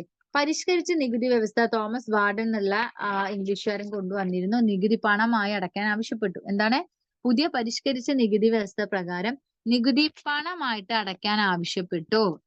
ഓക്കെ, നികുതി പണമായിട്ട് അടക്കാൻ കഴിയാത്തവരുടെ ഭൂമി, അടക്കാത്തവരുടെ ഭൂമി പിടിച്ചെടുക്കുക. അതേപോലെ പരമ്പരാഗത കൃഷിയായിട്ടുള്ള വെട്ടിച്ചുട്ടി നടത്താൻ സമ്മതിക്കാതിരിക്കുക. അങ്ങനെ കുറച്ച് കാര്യങ്ങളൊക്കെ ഇവർ ചെയ്തിട്ടുണ്ട്. ഓക്കെ, അങ്ങനെയാണ് ഈ ഒരു കുറിച്യ കലാപത്തിന് നേതൃത്വം വഹിക്കാൻ കാരണമായിട്ടുള്ളത്. പഴശ്ശി രാജവന്റെ ഒരാളാണ് പഴശ്ശിയെ സഹായിച്ചത്. അതാരാണ് നേതൃത്വം നൽകിയത്? അത് കുറിച്യ കലാപത്തിന് നേതൃത്വം നൽകിയിട്ടുള്ളത് രാമനമ്പി അഥവാ രാമൻ നമ്പി എന്നുള്ളിട്ടാണ്. പ്ലാക്ക ചന്തു, ആയിരം വീട്ടിൽ കോന്തപ്പൻ, വെൺകലോൺ കേളു പരസ്യമായി, വെൺകലോൺ കേളുവിനൊക്കെ പരസ്യമായിട്ട് ഇതൊക്കെ സഹായിച്ചവരാണ് കേട്ടോ. നേതൃത്വം നൽകിയത് രാമൻ നമ്പിയാണ്. രാമൻ നമ്പിയൊക്കെ അവര് തല വെട്ടിയിട്ടാണ് കൊലപ്പെടുത്തിയിട്ടുള്ളത്. പിന്നെ കൂടാതെ സഹായിച്ചവരാണ് പ്ലാക്ക ചന്തു, ആയിരം വീട്ടിൽ കോന്തപ്പൻ, വെൺകലോൺ കേളു എന്നിവരെ. ഓക്കെ, ഇനി എന്തായിരുന്നു കുറിച്യ കലാപത്തിന്റെ ലക്ഷ്യം? എന്തായിരുന്നു? വട്ടത്തൊപ്പിക്കാരെ പുറത്താക്കുക എന്നുള്ളതായിരുന്നു എന്തിന്റെ ലക്ഷ്യം? കുറിച്യ കലാപത്തിന്റെ ലക്ഷ്യം. വയനാട്ടിലെ പുൽപ്പള്ളി മരക്കാറും അതുപോലെ തന്നെ കർഷക കലാപത്തിൽ ഭയങ്കര ചരിത്ര പ്രാധാന്യമുള്ള ഒരു കലാപമാണ് കുറിച്യ കലാപം. കർഷക കലാപം എന്ന നിലയിൽ ചരിത്ര പ്രാധാന്യമുള്ള ഒരു കലാപമാണ് നമ്മുടെ കുറിച്യ കലാപം. ഇവിടെ TH ബാബർ പറയുന്നത് വെച്ചാൽ 1 മാസം പിടിച്ചു നിൽക്കാൻ കഴിയുമെങ്കിൽ രാജ്യം ആദിവാസി നിയന്ത്രണത്തിലായേനെ. അപ്പൊ അത്രയും അതിശക്തമായിട്ടുള്ള ഒരു കലാപമായിരുന്നു കുറിച്യ കലാപം. ചോദിക്കും നമ്മളോട് ഒരു മാസം കൂടി പിടിച്ചു നിൽക്കാൻ കഴിയുമെങ്കിൽ രാജ്യം ആദിവാസി നിയന്ത്രണത്തിനായേനെ എന്ന് പറഞ്ഞത് ആര്? TH ബാബർ. എന്തിനെ കുറിച്ചാണ് അങ്ങനെ പറഞ്ഞത്? കുറിച്യ കലാപത്തെ കുറിച്ചാണ്. എന്തിനെ കുറിച്ചാണ് അങ്ങനെ പറഞ്ഞത്? കുറിച്യ കലാപത്തെ കുറിച്ചാണ്. ഓക്കെ അല്ലേ? ഈ പോയിന്റ് നോട്ട് ചെയ്ത് വെക്കുക. അത്യാവശ്യം ഇമ്പോർട്ടന്റ് ആയിട്ടുള്ളതാണ്. ഈ കലാപം അടിച്ചമർത്തിയിട്ടുള്ളത് 1812 മെയ് 8-നാണ്. എന്താണ്? 1812 മെയ് 8-ന് മൈസൂർ സൈന്യത്തെ ഇറക്കിയിട്ടാണ് ഈ കലാപം അടിച്ചമർത്തിയിട്ടുള്ളത്. കുറിച്യരുടെ ജീവിതവും സംസ്കാരവും എന്നുള്ളത് ആരാണ് എഴുതിയിട്ടുള്ളത്? കുമാരൻ വയലേരിയാണ്. കുമാരൻ വയലേരിയാണ്. കോൽക്കാർ എന്നുള്ളവരുടെ പിന്തുണ ഇവർക്ക് ലഭിച്ചിട്ടുണ്ടായിരുന്നു. ഓക്കെ, കലാപം അടിച്ചമർത്തിയത് 1812 മെയ് 8-നാണ്. കുറിച്യരുടെ ജീവിതവും സംസ്കാരവും എന്നുള്ള പുസ്തകം കൊണ്ടുവന്നിട്ടുള്ളത് കുമാരൻ വയലേരിയാണ്. അപ്പൊ നമ്മൾ കുറിച്യ കലാപത്തിൽ ഇമ്പോർട്ടന്റ് ആയിട്ടുള്ള കുറച്ച് കാര്യങ്ങൾ നോട്ട് ചെയ്ത് വെക്കുക. ഇമ്പോർട്ടന്റ് ആണ്, നോട്ട് ചെയ്തിട്ട് വേണം എഴുതാന്. ഈ റെഡിങ്കിലും ഇതിലും കൊടുത്തിട്ടുള്ള കാര്യങ്ങളൊക്കെ ഒന്ന് നോട്ട് ചെയ്ത് വെക്കുക. ഓക്കെ, നെക്സ്റ്റ് നമ്മളോട് പറയാനുള്ളത് വൈകുണ്ഠസ്വാമികളാണ്. വൈകുണ്ഠസ്വാമികൾ, അതായത് കേരളത്തിലെ നവോത്ഥാന നായകരെയാണ് നമുക്ക് പഠിക്കാനുള്ളത്. ഈ നവോത്ഥാന നായകരിൽ നമുക്ക് ആദ്യം നോക്കാനുള്ളത് വൈകുണ്ഠസ്വാമികളാണ്. വൈകുണ്ഠസ്വാമികളുടെ കാലഘട്ടം എന്ന് പറയുന്നത് 1809-ലാണ്. കന്യാകുമാരി ജില്ലയിലെ നാഗർകോവിലാണ് അദ്ദേഹം ജനിച്ചിട്ടുള്ളത്. ആദ്യ പേര് എന്ന് പറയുന്നത് മുടിചൂടും പെരുമാൾ, അഥവാ കിരീടം ചൂടിയ മഹാവിഷ്ണു എന്ന അർത്ഥത്തിൽ മുടിചൂടും പെരുമാൾ എന്നാണ്. പിന്നത്തെ പേര് എന്ന് പറയുന്നത് മുത്തുക്കുട്ടിയാണ്. മുത്തുക്കുട്ടി എന്ന നാമധേയത്തിൽ അദ്ദേഹം അറിയപ്പെട്ടിരുന്നു. ഓക്കെ, 1809 നാഗർകോവിലാണ്. ജനന വർഷവും അതുപോലെ ജനന സ്ഥലവും ഒക്കെ ഒന്ന് നോക്കിയേക്കുക. അതുപോലെ ആദ്യത്തെ പേരൊക്കെ ഒന്ന് ഓർത്തു വെക്കുന്നത് നല്ലതാണ്. അവർണരുടെ അവശേഷത്തിന് രാജ്യഭരണത്തിന്റെ പോരായ്മകൾ, ഇതൊക്കെ സമത്വ സമാജം എന്നുള്ളത് 1836-ലാണ് അദ്ദേഹം സ്ഥാപിച്ചിട്ടുള്ളത്. കേരളത്തിലെ ആദ്യ സാമൂഹിക സംഘടനയാണിത്. കേരളത്തിലെ ആദ്യ സാമൂഹിക സംഘടനയാണിത്. ഓക്കെ, നെക്സ്റ്റ് മേൽമുണ്ട് സമരത്തിന് പ്രചോദനം നൽകിയിട്ടുണ്ട് അദ്ദേഹം. മേൽമുണ്ട് സമരത്തിന് പ്രചോദനം നൽകിയിട്ടുണ്ട്. അതേപോലെ സ്ത്രീകൾക്ക് മേൽമുണ്ടിടുന്ന വിലക്കിനെ ചോദ്യം ചെയ്തിരുന്നു. പൊതുകിണറിൽ നിന്ന് വെള്ളം എടുക്കരുതെന്ന് പറഞ്ഞതും അതിനായിട്ടൊക്കെ പൊതുകിണർ കുഴിക്കാൻ നേതൃത്വം നൽകിയത് ഇദ്ദേഹമാണ്. ഓക്കെ, മേൽമുണ്ട് സമരത്തിന് പ്രചോദനം നൽകി, മേൽമുണ്ട് വിലക്കിനെ ചോദ്യം ചെയ്തിട്ടുണ്ട്. ഇതെല്ലാം പ്രസ്താവന ടൈപ്പിൽ ചോദ്യങ്ങൾ വരാൻ സാധ്യതയുള്ള ഭാഗങ്ങളാണ്. അതുകൊണ്ടാണ് ഇങ്ങനെ മാർക്ക് എഴുതിയിട്ടുള്ളത്. നിങ്ങളുടെ നോട്ടിലും കറക്റ്റ് ആയിട്ട് എഴുതി വെക്കാം. പൊതുകിണറിൽ നിന്ന് വെള്ളം എടുക്കുന്നതിനെതിരെ അവർക്ക് ഇതുണ്ടായിരുന്നു. അതുപോലെ അതിനായി പൊതുകിണർ കുഴിക്കാൻ, ആ ഒരു വെള്ളം എടുക്കരുത് എന്നുള്ള ശാസനം ഉള്ളതുകൊണ്ട് ഒരു പൊതുകിണർ ഉണ്ടാക്കാൻ അദ്ദേഹം നേതൃത്വം നൽകിയിരുന്നു. അതേപോലെ അദ്ദേഹം പണി കഴിപ്പിച്ചിട്ടുള്ള സ്വാമിത്തോപ്പിലെ വൈകുണ്ഠ ക്ഷേത്രത്തിനടുത്തുള്ള കിണറാണ് മുന്തിരിക്കിണർ അഥവാ സ്വാമി കിണർ, മണിക്കിണർ, അങ്ങനെ 3 പേരിൽ അറിയപ്പെടുന്നുണ്ട്. സ്വാമിത്തോപ്പിലെ വൈകുണ്ഠം ക്ഷേത്രത്തിനടുത്തുള്ള കിണറുകൾ മുന്തിരി കിണർ, സ്വാമി കിണർ, മണിക്കിണർ, അങ്ങനെ 3 പേരിൽ അറിയപ്പെട്ടിട്ടുണ്ട്. അദ്ദേഹം കുറെ കാര്യങ്ങൾ പറഞ്ഞിട്ടുണ്ട്. എന്തൊക്കെയാണ്? നല്ല വീട് നിർമ്മിക്കാൻ അവരെ ആഹ്വാനം ചെയ്തു, വൃത്തിയുള്ള വസ്ത്രം ധരിക്കാന്, സ്ത്രീ സമത്വം പ്രാവർത്തികമാക്കാന്, അങ്ങനെ ഒരുപാട് കാര്യങ്ങൾ അദ്ദേഹം എന്ത് ചെയ്തിട്ടുണ്ട്? അവിടുത്തെ ജനങ്ങളെ ബോധവൽക്കരിച്ചിട്ടുണ്ട്. അതെന്തായാലും ഒന്ന് ഓർത്ത് വെക്കുക. അദ്ദേഹത്തിന്റെ വർക്കും കാര്യങ്ങളൊക്കെ ഒന്ന് ഓർത്ത് വെക്കുക. എന്തിനൊക്കെ വേണ്ടിയിട്ടാണ് അദ്ദേഹം പ്രവർത്തിച്ചിട്ടുള്ളത് എന്നുള്ളത്. ഓക്കെ, അതുപോലെ നൈവേദ്യം നേരിട്ട് വാങ്ങാനും, പണ്ടൊന്നും അവർക്ക് നേരിട്ട് വാങ്ങാൻ പറ്റിയിരുന്നില്ല. അതുപോലെ ഭസ്മം നെറ്റിയിൽ കൈവിരൽ കൊണ്ട് തൊടാൻ, ഇതിനൊന്നും ആർക്ക് പറ്റിയിരുന്നില്ല? ഈ സാധാരണക്കാർക്ക് പറ്റിയിരുന്നില്ല. അതിനെതിരൊക്കെ കൊണ്ടുവന്നിട്ടുള്ളത് വൈകുണ്ഠ സ്വാമികളാണ്. പൂജാരിമാരെ ഏർപ്പെടുത്തി. ഈ കാര്യത്തിനൊക്കെ എന്ത് ചെയ്തു? പൂജാരിമാരെ ഏർപ്പെടുത്തി. അദ്ദേഹത്തിന്റെ കൃതികളാണ് അങ്കിലത്തിരട്ട്, അരുൾനൂൽ. 2 കൃതികൾ ഓർത്തു വെക്കുക. അങ്കിലത്തിരട്ട് ആൻഡ് അരുൾനൂൽ. അതേനെ ബ്രിട്ടീഷ് ഭരണത്തെ എന്തത് വെണ്ണീച ഭരണം എന്ന് പറയുന്നതും, തിരുവിതാംകൂർ ഭരണത്തെ അനന്തപുരത്തെ നീചൻ എന്ന പേരിലൊക്കെ അദ്ദേഹം വിളിച്ചിരുന്നു. ബ്രിട്ടീഷ് ഭരണത്തെ അദ്ദേഹം വിളിച്ചത് വെണ്ണീചന്മാരുടെ ഭരണം എന്നാണ്. തിരുവിതാംകൂറിലെ രാജാക്കന്മാരുടെ ഭരണത്തെ അദ്ദേഹം വിളിച്ചത് എന്താണ്? അനന്തപുരത്തെ നീചൻ എന്ന പേരിലാണ്. ഓക്കെ, 1837 സ്വാതി തിരുനാൾ കാലത്താണ് അറസ്റ്റ് ചെയ്തത്.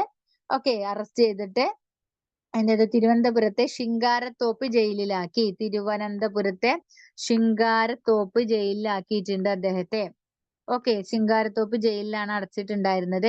ഇനി ഐത്തോച്ചാടന പ്രക്ഷോഭണം എന്താണ്? അവർണ വിഭാഗങ്ങളെ ഒരുമിപ്പിച്ച് ക്ഷേത്രപ്രവേശനത്തിനുള്ള ആഹ്വാനം ചെയ്തു. മഹാവിഷ്ണു അവതാരമാണെന്നും പുതുജന്മം എടുത്തും താൻ വൈകുണ്ഠ സ്വാമികളാണെന്നും, എന്താണ് അദ്ദേഹം പറഞ്ഞിട്ടുള്ളത്? മഹാവിഷ്ണുവിന്റെ അവതാരമാണെന്നും പുതുജന്മം എടുത്തെന്നും താൻ വൈകുണ്ഠ സ്വാമികളാണെന്നും ആഹ്വാനം ചെയ്തത് അദ്ദേഹമാണ്. അയിത്തോച്ചാറിന്റെ പ്രക്ഷോഭണത്തിലാണ്. അതിന് അദ്ദേഹം കണ്ണാടി പ്രതിഷ്ഠ നടത്തി. ദക്ഷിണേന്ത്യയിൽ ആദ്യമായി നടത്തിയത് കണ്ണാടി പ്രതിഷ്ഠ ആണ്. അദ്ദേഹത്തിന്റെ ക്ഷേത്രങ്ങൾ, അദ്ദേഹം സ്ഥാപിച്ച ക്ഷേത്രങ്ങൾ നിഴൽ താങ്കൽ എന്നറിയപ്പെട്ടു. ആശയങ്ങൾ ശ്രീനാരായണ ഗുരുവിനെ സ്വാധീനിച്ചു. അതേപോലെ താല്പര്യം അല്ലെ, സവർണർ ആത്മാഭിമാനത്തോടെ അനാചാരക്കെതിരെ ശബ്ദമുഖം. സവർണരെ ആത്മാഭിമാനത്തോടെ അനാചാരങ്ങൾക്കെതിരെ ശബ്ദമുയർത്തണം എന്ന് എന്ത് ചെയ്തു അദ്ദേഹം? സാധാരണ ജനങ്ങളോട് അദ്ദേഹം ആഹ്വാനം ചെയ്തിരുന്നു. ഓക്കെ, ഇനി അദ്ദേഹം സമത്വ സമാജം, അതിനു വേണ്ടിയിട്ട് അദ്ദേഹം സമത്വ സമാജം 1856 എന്ത് ചെയ്തിട്ടുണ്ട്? സ്ഥാപിച്ചിട്ടുണ്ട്. ഓക്കെ, 1856 അദ്ദേഹം സമത്വ സമാജം സ്ഥാപിച്ചിട്ടുള്ളത്. അതുപോലെ കേരളത്തിലെ ആദ്യത്തെ സാമൂഹ്യ പരിഷ്കരണ പ്രസ്ഥാനമാണ് ഈ സമത്വ സമാജം. അതുപോലെ സമപന്തി ഭോജനം, എന്താണ്? സമപന്തി ഭോജനം നടത്തിയ അയിത്ത വ്യവസ്ഥയെ എതിർക്കാൻ വേണ്ടിയിട്ടാണ്. പിന്നെ 5 പേർ അടങ്ങിയിട്ടുള്ള സ്വാമിയുടെ ശിഷ്യഗണങ്ങളാണ് സീഡർ. 5 പേർ അടങ്ങിയിട്ടുള്ള സ്വാമിയുടെ ശിഷ്യഗണങ്ങൾ അറിയപ്പെടുന്നത് സീഡർ എന്നാണ്. ഇനി സ്വാമിയുടെ പേരിലുള്ള സംഘടന എന്ന് VSDP ആണ്. വൈകുണ്ഠസ്വാമി ധർമ്മ പ്രചരണ സഭയാണ്. ഇനി തിരുവിതാംകൂറിനത്തെ കറുത്ത പിശാചിന്റെ ഭരണമെന്നും ബ്രിട്ടീഷ് ഭരണത്തിൽ വെളുത്ത പിശാചിന്റെ ഭരണമെന്നും പറഞ്ഞത് ആരാണ്? ആരാണ് പറഞ്ഞിട്ടുള്ളത്? ഇദ്ദേഹമാണ്. നെക്സ്റ്റ് എന്താ പറഞ്ഞ ആഹ്വാനങ്ങൾ, എന്തിനൊക്കെയാണ് അദ്ദേഹം ആഹ്വാനം ചെയ്തിട്ടത്? ക്ഷേത്രത്തിലെ ദേവദാസി സമ്പ്രദായത്തെ എതിർക്കാന്, കണ്ണാടിയിലെ സ്വന്തം പ്രതിബിംബത്തെ എതിർക്കാന്, അതുപോലെ വേല ചെയ്താൽ കൂലി കിട്ടണം. ഇത്രയും കാര്യങ്ങൾ എന്ത് ചെയ്തിട്ടുണ്ട്? അദ്ദേഹം മുന്നോട്ട് വെച്ചിട്ടുണ്ട്. ഇനി അയ്യാവഴി, എന്താണ് അയ്യാവഴി എന്നുള്ളൊരു മതം അദ്ദേഹം സ്ഥാപിച്ചിരുന്നു. തീജ്വാല വഹിക്കുന്ന താമരയാണ് അതിന്റെ ചിഹ്നം. താമരയാണ് അതിന്റെ ചിഹ്നം. മതത്തിന്റെ പുണ്യസ്ഥലം എന്ന് പറഞ്ഞത് തിരുച്ചെന്തൂരാണ്. ദക്ഷണം തിരുച്ചെന്തൂരാണ്. ഈ മതത്തിന്റെ പുണ്യസ്ഥലം ദക്ഷണം തിരുച്ചെന്തൂരാണ്. അയ്യാവഴി ക്ഷേത്രങ്ങൾ പതികൾ എന്ന പേരിലാണ് അറിയപ്പെട്ടുള്ളത്. അയ്യാവഴി എന്ന് പറഞ്ഞാല് അദ്ദേഹം മുന്നോട്ട് വെച്ച ദാർശനിക ചിന്താ പദ്ധതിയാണ്. ധർമ്മയുഗം സ്ഥാപിക്കുക എന്നതായിരുന്നു അതിന്റെ ലക്ഷ്യം. അതേപോലെ സ്വന്തം ചിത്രമെടുത്ത് ആരാധിക്കാൻ അദ്ദേഹം സമ്മതിച്ചിട്ടില്ല. എല്ലാ ജാതിക്കാരെയും ശിഷ്യരായിട്ട് അംഗീകരിച്ചു. അയ്യാവഴി എന്നുള്ളൊരു മതം സ്ഥാപിച്ചു. തീജ്വാല വഹിക്കുന്ന താമരയാണ് അതിന്റെ ചിഹ്നം. മതത്തിന്റെ പുണ്യസ്ഥലം ദക്ഷണം തിരുച്ചെന്തൂർ എന്ന പേരിൽ അറിയപ്പെട്ടു. അയ്യാവഴി ക്ഷേത്രങ്ങൾ പതികൾ എന്ന പേരിൽ അറിയപ്പെട്ടു. ഓക്കെ ഓക്കെ നെക്സ്റ്റ് ഇതിൽ കുറച്ച് കാര്യങ്ങൾ കൂടി പറയാനുണ്ട്. എന്താ വെച്ചാല് കേരളത്തിലെ പരിഷ്കാരങ്ങൾ ആദ്യത്തെ ആളാണ് അദ്ദേഹം. സമ്പൂർണ്ണ ദേവൻ എന്നറിയപ്പെട്ടിരുന്നതും ഇദ്ദേഹമാണ്. സ്വാമികളുടെ പ്രധാന ശിഷ്യനായിട്ടുള്ളത് തൈക്കാട് അയ്യ ആയിരുന്നു. വൈകുണ്ഠമല സ്ഥിതി ചെയ്യുന്നത് കന്യാകുമാരിയിലാണ്. വയോജന വിദ്യാഭ്യാസം നിശാപാഠകൾ സ്ഥാപിച്ചതൊക്കെ ആരാണ്? നമ്മുടെ വൈകുണ്ഠ സ്വാമികളാണ്. ആ പോയിന്റ്സ് ഒന്ന് ഓർത്ത് വെക്കുക. നെക്സ്റ്റ് നമുക്ക് നോക്കാനുള്ളത് ചട്ടമ്പി സ്വാമികളാണ്. ചട്ടമ്പി സ്വാമികളുടെ കാലഘട്ടം എന്ന് പറയുന്നത്, പറയുന്ന പോയിന്റ്സ് ഒക്കെ ഒന്ന് മനസ്സിലാക്കി വെക്കുക. നമുക്ക് റിവിഷൻ ആണ്, എല്ലാ പോയിന്റ് ഒന്ന് ടച്ച് ചെയ്ത് പോണം. ചട്ടമ്പി സ്വാമികൾ എന്നത് 1853 ടു 1924 വരെയാണ്. വാസുദേവൻ നമ്പൂതിരിയുടെയും അമ്മിപ്പിള്ളയുടെയും മകനായിട്ടാണ്. ഭവനം ഉള്ളൂർക്കോട് വീടാണ്. ചട്ടമ്പി സ്വാമികളുടെ ഭവനം ഉള്ളൂർക്കോട് വീട്, കണ്ണമ്മൂല, കൊല്ലൂരാണ്. 1853 ഓഗസ്റ്റ് 25-നാണ്. പേട്ടയിൽ രാമൻപിള്ള ആശാനാണ് അദ്ദേഹത്തിന്റെ ആദ്യകാല ഗുരു. എന്താണ്? പേട്ടയിൽ രാമൻപിള്ള ആശാനാണ് അദ്ദേഹത്തിന്റെ ആദ്യകാല ഗുരു. പള്ളിക്കൂടത്തിൽ പഠിക്കുമ്പോഴാണ് ചട്ടമ്പി എന്ന പേര് കിട്ടിയത്. ഇനി ഇദ്ദേഹത്തിന്റെ ഗുരുക്കളും, പലതരത്തിലുള്ള ഗുരുക്കളുണ്ട്, പലതരത്തിലുള്ള വിദ്യകൾ അദ്ദേഹം അഭ്യസിച്ചിട്ടുണ്ട്. ആ ഗുരുക്കൾ ഏതൊക്കെ? ആദ്യം ഗുരു തൈക്കാട്, അദ്ദേഹം പ്രധാന ഗുരു തൈക്കാട് അയ്യ സ്വാമികളാണ്. സംസ്കൃത വേദോപനിഷത്തുകളുടെ ഗുരു എന്ന് പറയുന്നത് സുബ്ബജട പാടികളാണ് സംസ്കൃത വേദോപനിഷത്തുകളുടെ ഗുരു. തമിഴ് വേദാന്ത ശാസ്ത്രാഭ്യാസത്തിന് ഗുരു സ്വാമിനാഥ ദേശികളാണ്. വിദ്യാധി രാജ എന്ന് വിളിച്ചിരുന്നത്, വിദ്യാധി രട്ടരയോഗമാണ് വിദ്യാധി രാജ എന്ന് വിളിച്ചിരുന്നത്. തിരുവനന്തപുരം ഗവൺമെന്റ് സെക്രട്ടറിയിൽ ക്ലർക്കായി ആരംഭിച്ച് ജോലി നൽകിയത് ടി മാധവ റാവു ആണ്.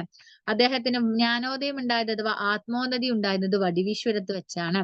ഷൺമുഖദാസൻ എന്ന് വിളിച്ചത് തൈക്കാട് അയ്യാണ്. തൈക്കാട് അദ്ദേഹത്തിന്റെ ആരാണ്? പ്രധാന ഗുരുവാണ്. അദ്ദേഹമാണ് ഷൺമുഖദാസൻ എന്ന് വിളിച്ചത്. മലബാറിൽ ഞാനൊരു യഥാർത്ഥ മനുഷ്യനെ കണ്ടു എന്ന് സ്വാമി വിവേകാനന്ദ പറഞ്ഞത് 1892 എറണാകുളത്താണ്. മലബാറിൽ ഞാനൊരു യഥാർത്ഥ മനുഷ്യനെ കണ്ടു എന്ന് പറഞ്ഞത് സ്വാമി വിവേകാനന്ദനാണ്. ബാല്യകാല നെയ്യം അയ്യപ്പനാണ്. ബാല്യകാല നിയമം എന്താണ്? അയ്യപ്പനാണ്. ഈ അയ്യപ്പൻ ഒന്ന് നോട്ട് ചെയ്ത് വെക്കണേ, പ്രീവിയസ് ഇയർ ക്വസ്റ്റ്യൻ ആണ്. ഓമനപ്പേര് കുഞ്ഞൻ കുഞ്ഞൻപിള്ള. ഓമനപ്പേര് എന്താണ്? കുഞ്ഞൻ കുഞ്ഞൻപിള്ളയാണ്. ഓക്കെ, കുഞ്ഞനും കുഞ്ഞൻ.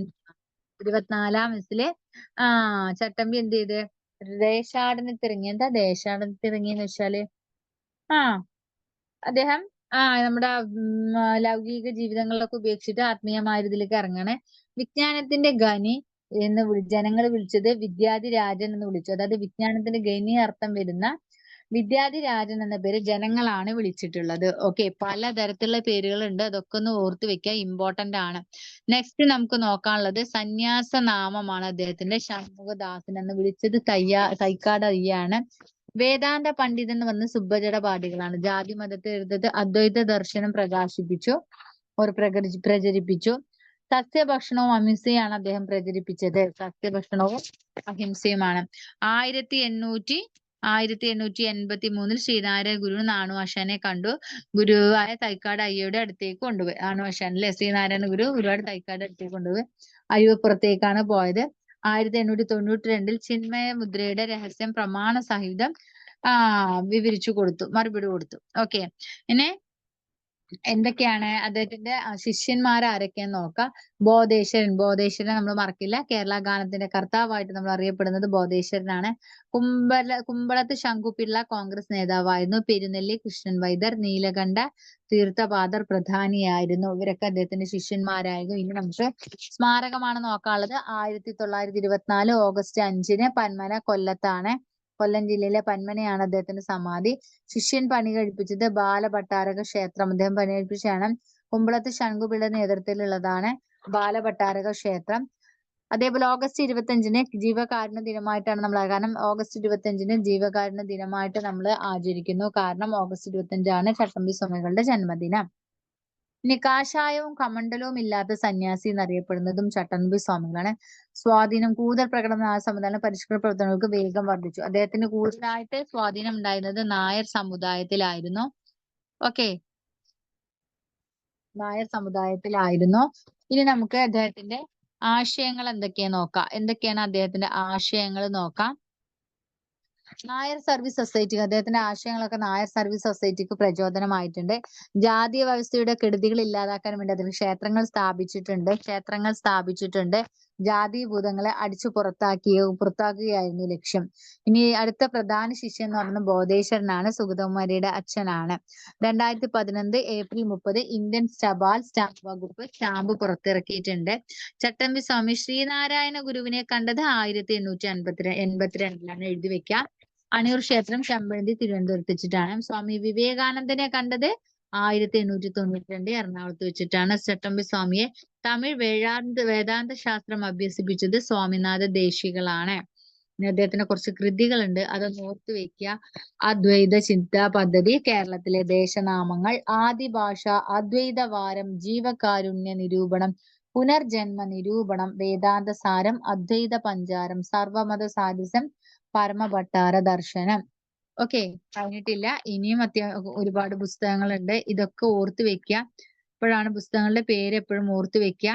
നെക്സ്റ്റ് എന്താ നമുക്ക് നോക്കാനുള്ളത്? ബ്രഹ്മസ്ഥ നിർഭാസം. ഇനി മോക്ഷ പ്രതീക്ഷ ഖണ്ഡനം എന്ന് പറഞ്ഞിട്ടൊരു പുസ്തകം അദ്ദേഹം എഴുതിയിട്ടുണ്ട്. ബ്രഹ്മാനന്ദ ശിവയോഗിയുടെ മോക്ഷ പ്രദീപത്തിനുള്ള മറുപടി ആയിട്ടാണ് മോക്ഷ പ്രദീപ ഖണ്ഡനം എഴുതിയിട്ടുള്ളത്. നെക്സ്റ്റ് നിജാനന്ദ വിലാസം, സുന്ദര സ്വാമികളുടെ തമിഴ് കൃതി പരിഭാഷയാണ് നിജാനന്ദ വിലാസം. നെക്സ്റ്റ് വേദാന്ത രൂപീകരണം, ക്രിസ്തുമത ചേതനം, അതൊക്കെ എന്താണ്? മനോന്മണിയം സുന്ദര പിള്ളയുടെ പ്രഭാഷണത്തിന്റെ കേട്ടെഴുത്താണ് ഈ ഒരു വേദാധികാര നിരൂപണം ക്രിസ്തുമത ചേതനം എന്ന് പറയുന്നത്. പ്രസിദ്ധീകരിച്ചത് ക്രിസ്ത്യൻ മതപരിവർത്തനത്തിനെതിരെയുള്ളതാണ്. ഏറ്റുമാനൂർ ശിവക്ഷേത്രത്തിൽ വെച്ചാണ്. വേദങ്ങൾ ബ്രാഹ്മണരുടെ മാത്രം കുത്തകയല്ല, എല്ലാ ഹിന്ദുക്കൾക്കും ഹൃദിസ്ഥമാക്കാം, അവർണർക്കും വേദം പഠിക്കാം എന്നീ ആശയങ്ങളൊക്കെ ഇമ്പോർട്ടന്റ് വെച്ചിട്ടുള്ളത് ഈ വേദാധികാര നിരൂപണത്തിന് ശേഷം ആ പുസ്തകത്തിൻ്റെതാണ്. ഓക്കെ, ഇനി പ്രാചീന മലയാളമാണ് ഏറ്റവും വലിയ കൃതി. ഓക്കെ, ചട്ടമ്പി സ്വാമികളുടെ ഏറ്റവും വലിയ കൃതി എന്താണ്? പ്രാചീന മലയാളമാണ്. പരശുരാമൻ കേരള സൃഷ്ടിച്ച ബ്രാഹ്മണർക്ക് വേണ്ടി മാത്രം എന്ന വാദത്തെ എതിർത്തു. പരശുരാമന്റെ കേരള സൃഷ്ടി ബ്രാഹ്മണർക്ക് വേണ്ടി മാത്രം എന്ന വാദത്തെ എതിർത്തു. പ്രാചീന കേരളത്തിൽ നിന്ന് ജാഹിദ് രഹിതമായ സമൂഹത്തിന്റെ ചരിത്രം അനാവരണം ചെയ്ത കൃതിയാണിത്. ഓക്കെ, അതുകൂടാതെ തർക്ക രഹസ്യ രത്നം, ബ്രഹ്മത്വ നിർഭാസം, സ്തവരത്നഹാരാവലി, പരമശിവസ്തവം, ജീവകാരുണ്യം, ഭാഷയുടെ ഉദ്ഭവം. ഇതെല്ലാം അദ്ദേഹത്തിന്റെ പുസ്തകങ്ങളാണ്. ഇനി അദ്ദേഹത്തെ കുറിച്ച് എഴുതിയ കുറച്ച് പുസ്തകങ്ങൾ നോക്കാം. ചട്ടമ്പി സ്വാമികൾ എന്താണ്? കൃതിയും ജീവിതവും കൃതികളും എന്നുള്ളത് രചിച്ചത് ഡോക്ടർ കെ മഹേശ്വരൻ നായരാണ്. ചട്ടമ്പി സ്വാമികൾ ജീവിതവും കൃതികളും രചിച്ചത് ഡോക്ടർ കെ മഹേശ്വരൻ നായരാണ്.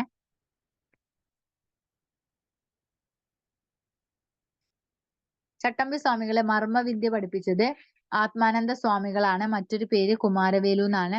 ഹഠയോഗ വിദ്യ അഭ്യസിപ്പിച്ചത് തൈക്കാട് അയ്യാണ്. പ്രധാന ശിഷ്യന്മാരാണ് ചട്ടമ്പി സ്വാമികൾ, അയ്യങ്കാളി, ശ്രീനാരായണ ഗുരു. ചട്ടമ്പി സ്വാമി, അയ്യങ്കാളി, ശ്രീനാരായണ ഗുരുവൊക്കെ ചട്ടമ്പി സ്വാമികളുടെ പ്രധാന ശിഷ്യന്മാരിൽ പെടുന്നതാണ് അയ്യങ്കാളി, ശ്രീനാരായണ ഗുരു. തൈക്കാട് അയ്യയുടെ പ്രധാന ശിഷ്യന്മാരാണ് ചട്ടമ്പി സ്വാമി, അയ്യങ്കാളി, ശ്രീനാരായണ ഗുരു. സദ്ഗുരു എന്നറിയപ്പെടുന്നത് ചട്ടമ്പി സ്വാമിയാണ്. കേരളീയ യോഗി വര്യൻ എന്നറിയപ്പെടുന്നത് ചട്ടമ്പി സ്വാമിയാണ്. പരിപൂർണ കലാനിധി, സർവജ്ഞനായ ഋഷി എന്ന് വിളിച്ചത് ശ്രീനാരായണ ഗുരുവാണ്. സർവവിദ്യാധിരാജ, വിദ്യയും വിത്തവും ഉണ്ടെങ്കിലേ മനുഷ്യ പുരോഗതി സാധ്യമാകൂ എന്ന് പറഞ്ഞിട്ടുണ്ട്. നെക്സ്റ്റ് പ്രവർത്തനങ്ങളാണ്. എന്തൊക്കെ പ്രവർത്തനങ്ങൾ ചെയ്തിട്ടുണ്ട്? താലികെട്ട്, കല്യാണം, തിരുണ്ടുകുളി, അയിത്തം എന്നിവയ്ക്കെതിരെ, തൊട്ടുകൂടായ്മ, തീണ്ടിക്കൂടായ്മ, ക്ഷേത്രപ്രവേശനം, മേൽമുണ്ട് ധരിക്കൽ, സമപന്തി ഭോജനം, ഇത്രയും കാര്യങ്ങൾ സമത്വ സമാജത്തിന്റെ പ്രധാന പ്രവർത്തനങ്ങളാണ്. നെക്സ്റ്റ് എന്താ നമുക്ക് നോക്കാനുള്ളത്? നെക്സ്റ്റ് നമുക്ക് നോക്കാനുള്ളതാണ് ശ്രദ്ധിക്കുക, തലപ്പന്ത് കളി, കുഴിപ്പന്ത്, ഗുസ്തി, കിളിത്തട്ട് കളി, അങ്ങനെ കളി വളരെ തൽപരനായിരുന്നു ചട്ടമ്പി സ്വാമികൾ. ഇനി പട്ടിസദ്യ. എന്താ പട്ടിസദ്യ കൊണ്ട് ഉദ്ദേശിക്കുന്നത്? ഫ്യൂഡൽ വ്യവസ്ഥിതിക്കെതിരെ പ്രതിഷേധമാണ് പട്ടിസദ്യ എന്നുകൊണ്ട് ഉദ്ദേശിക്കുന്നത്. തിരുവനന്തപുരം തമ്പാനൂരിലാണ്. തിരുവിതാംകൂറിൽ മൃഗബലിക്കെതിരെയും ശക്തമായ പ്രതിഷേധം നൽകിയിട്ടുണ്ട്. തിരുവിതാംകൂറിൽ മൃഗബലിക്കെതിരെ ശക്തമായ പ്രതിഷേധം ഉണ്ടായിട്ടുണ്ട്. മൃഗബലി നിർത്തലാക്കിയത് സേതു ലക്ഷ്മിബായി ആണ്. സ്വാമി വിവേകാനന്ദൻ ഒരു ഗരുഡനാണെങ്കിൽ ഞാനൊരു നിസ്സാരനായ കൊതുകാണെന്ന് പറഞ്ഞത് ചട്ടമ്പി സ്വാമി വിവേകാനന്ദനെ പറ്റി പറഞ്ഞതാണ്. സ്വാമി വിവേകാനന്ദൻ ഗരുഡനാണെങ്കിൽ ഞാൻ നിസ്സാരനായ ഒരു കൊതുകാണ്. നെക്സ്റ്റ്, തീ പോലെയുള്ള വാക്കുകൾ കത്തിപ്പോവാഞ്ഞത് ഭാഗ്യം, വേദാധികാര നിരൂപണത്തില്. തീ പോലെയുള്ള വാക്കുകൾ കത്തിപ്പോവാഞ്ഞത് ഭാഗ്യം, വേദാധികാര നിരൂപണം. നെക്സ്റ്റ്, ചട്ടമ്പി സ്വാമികളുടെ സമാധി സപ്താഹത്തിനെതിരെ അനുശോചനം നടത്തിക്കൊണ്ട് പണ്ഡിറ്റ് കറുപ്പിന് എഴുതിയിട്ടുള്ളതാണ് സമാധി സപ്താഹം വിലാപകാവ്യം. എന്താണ്? ചട്ടമ്പി സ്വാമികളുടെ സമാധി സപ്താഹത്തിനെതിരെ അനുശോചനം നടത്തിക്കൊണ്ട് പണ്ഡിറ്റ് കറുപ്പിന് എഴുതിയതാണ് സമാധി സപ്താഹം വിലാപകാവ്യമാണ്. ഇനി സമാധി ശ്ലോകം ശ്രീനാരായണ ഗുരുക്കൾ എഴുതിയതാണ്.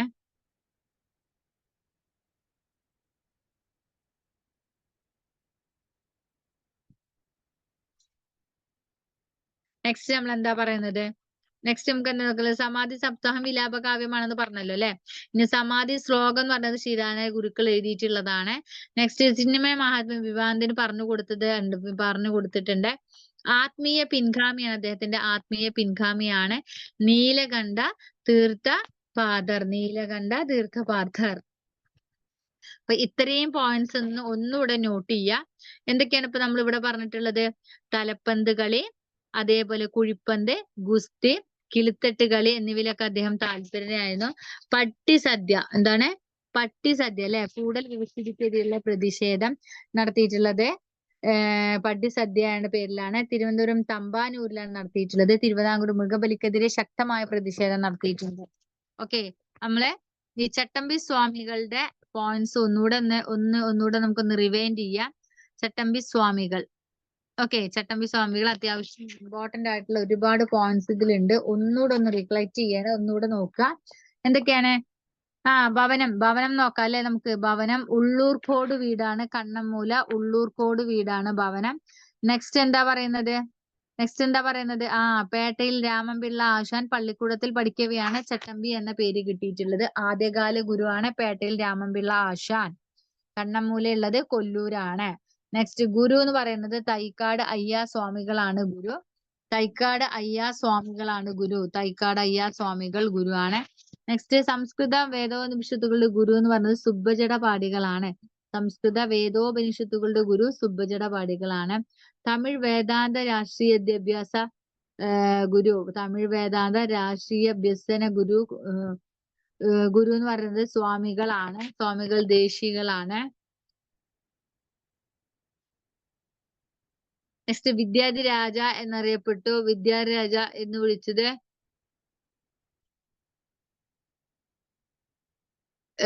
അതേപോലെ തിരുവനന്തപുരം ഗവൺമെന്റ് സെക്രട്ടേറിയറ്റ് ആദ്യം ക്ലർക്കായിട്ട് ജോലിപ്പിച്ചിട്ടുണ്ട്. ജോലി നൽകിയത് ടി മാധവറാവു ആണ്.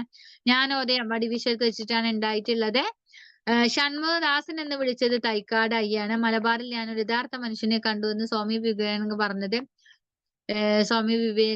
പറഞ്ഞത്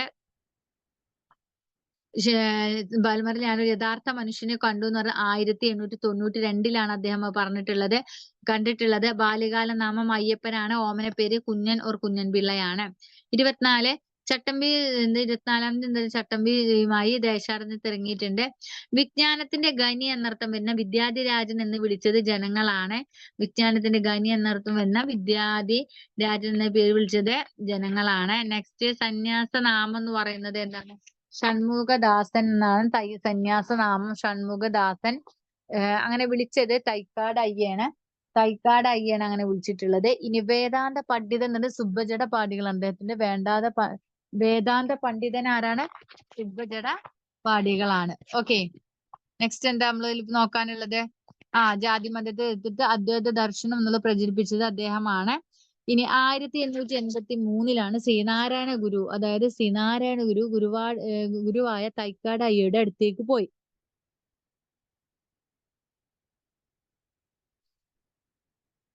അദ്ദേഹം ഒരു അരുവിപ്പുറത്തേക്കാണ് കൊണ്ടുപോയിട്ടുള്ളത്. 1892 ചിന്മുദ്രയുടെ രഹസ്യം പ്രമാണ സഹിതം വിവരിച്ചു കൊടുത്തു. ഇനി ഗൃഹസ്ഥ ശ്രമികൾ അഥവാ ശിഷ്യന്മാർ. ബോധേശ്വരൻ, കേരള ഗാനത്തിന്റെ കർത്താവ് എന്നറിയപ്പെടുന്നത് ബോധേശ്വരനാണ്. കുമ്പളത്ത് ശങ്കുപിള്ള കോൺഗ്രസ് നേതാവാണ്. ഇനി പെരുന്നെല്ലി കൃഷ്ണൻ വൈദ്യര്, നീലകണ്ഠ തീർത്ഥപാദർ പ്രധാനികളാണ്. ഇനി ഇദ്ദേഹത്തിന്റെ സമാധി സ്ഥിതി ചെയ്യുന്നത് സ്മാരകം 1924 ഓഗസ്റ്റ് 5 പന്മല കൊല്ലത്താണ്. കൊല്ലം ജില്ലയിലെ പന്മല. ശിഷ്യർ പണി കഴിപ്പിച്ചത് ബാലഭട്ടാരക ക്ഷേത്രം എന്നാണ് പറയുന്നത്, കുമ്പളത്ത് ശങ്കുപിള്ളയുടെ നേതൃത്വത്തിൽ. നെക്സ്റ്റ് ആഗസ്റ്റ് 25 ജീവകാരുണ്യ ദിനമായിട്ട് ഗവൺമെന്റ് ആചരിക്കുന്നു.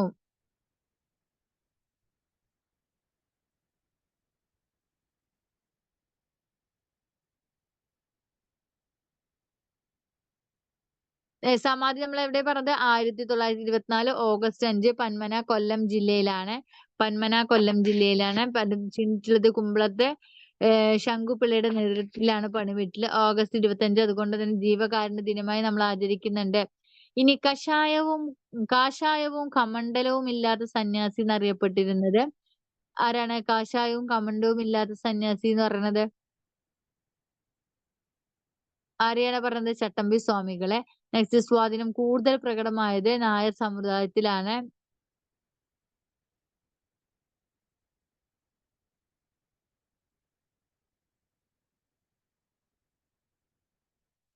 നെക്സ്റ്റ് കാഷായവും കമലവും ഇല്ലാത്ത സന്യാസി എന്ന് പറയുന്നുണ്ട്. പിന്നെ സ്വാധീനം കൂടുതൽ പ്രകടമായത് നായർ സമുദായങ്ങളാണ്. പരിശ്രമ പ്രവർത്തനങ്ങൾക്ക് വേഗം വർദ്ധിച്ചു. ഇത്രയും കാര്യങ്ങളൊന്ന് നോട്ട് ചെയ്യുക. നെക്സ്റ്റ് നമുക്ക് നോക്കാനുള്ളത് ആശയങ്ങളാണ്. നായർ സർവീസ് സൊസൈറ്റിക്കെതിരെ പ്രചോദനപ്പെട്ടിട്ടുള്ളതാണ്. ജാതി വ്യവസ്ഥയുടെ കെടുതികൾ ഇല്ലാതാക്കാൻ വേണ്ടി സ്ഥാപിക്കുന്ന ജാതിഭൂതങ്ങളെ അടിച്ചു പുറത്താക്കുക എന്നുള്ളതാണ് ലക്ഷ്യം. ഇനി അടുത്ത പ്രധാന ശിഷ്യനാണ് ബോധേശ്വരൻ. സുഗതകുമാരിയുടെ അച്ഛനാണ്.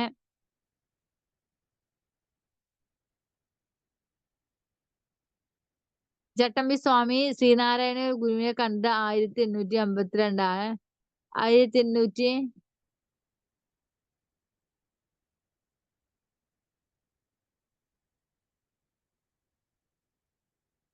നെക്സ്റ്റ് സ്വാമി വിവേകാനന്ദനെ കണ്ടെടുത്തത് 1892 ചട്ടമ്പി സ്വാമിയെ തമിഴ് വേദാന്ത ശാസ്ത്രം അഭ്യസിപ്പിച്ചിട്ടുള്ളത് സ്വാമിനാഥ ദേശികളാണ്. ഓക്കെ, അത്യാവശ്യം കൃതികളൊന്ന് ഓർത്തേക്ക്. അദ്വൈത ചിന്താ പദ്ധതി, കേരളത്തിലെ ദേശനാമങ്ങൾ, ആദിഭാഷ, അദ്വൈതവാരം, ജീവകാരുണ്യ നിരൂപണം,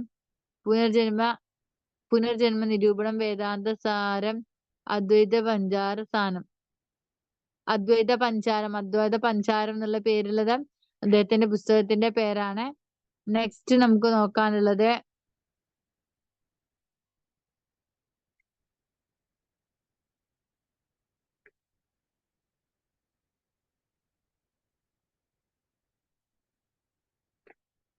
നമുക്ക് ഇതിൽ എന്താ നോക്കാനുള്ളത്? ഇപ്പൊ നമ്മൾ കുറച്ച് പുസ്തകങ്ങളുടെ പേര് കാണണം. പുസ്തകങ്ങളുടെ പേര് കംപ്ലീറ്റ് ആയിട്ടില്ല. ഇനിയും കുറച്ചുകൂടെ പുസ്തകങ്ങളുണ്ട്.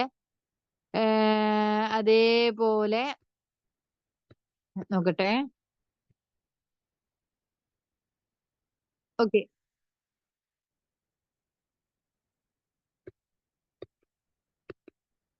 ഇത്രയും കാര്യങ്ങള്, ഇത്രയും പോയിന്റ്സ് ഇമ്പോർട്ടന്റ് ആണ്. ഇമ്പോർട്ടന്റ് ആയിട്ടുള്ള പോയിന്റ്സ് ഒന്ന് നോട്ട് ചെയ്ത് വെക്കുക. ഇതിലെ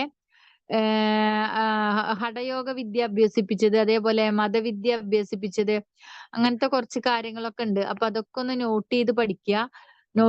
കേട്ടോ. ഏതാണ് എന്നുള്ളത്, സ്മാരകവും കാര്യങ്ങളൊക്കെ മാറിപ്പോവാതിരിക്കാൻ നല്ല ചാൻസ് ഉണ്ട്. മാറിപ്പോവാൻ നല്ല ചാൻസ് ഉണ്ട്. അപ്പൊ എന്ത് ചെയ്യാം, ഓരോ കണക്ഷൻ ചെയ്ത് പഠിക്കുക. കൃതികൾ ഇപ്പോ ഒരുപാട് കൃതികൾ, അദ്വൈത ചിന്താ പദ്ധതി, കേരളത്തിലെ ദേശാടനങ്ങൾ,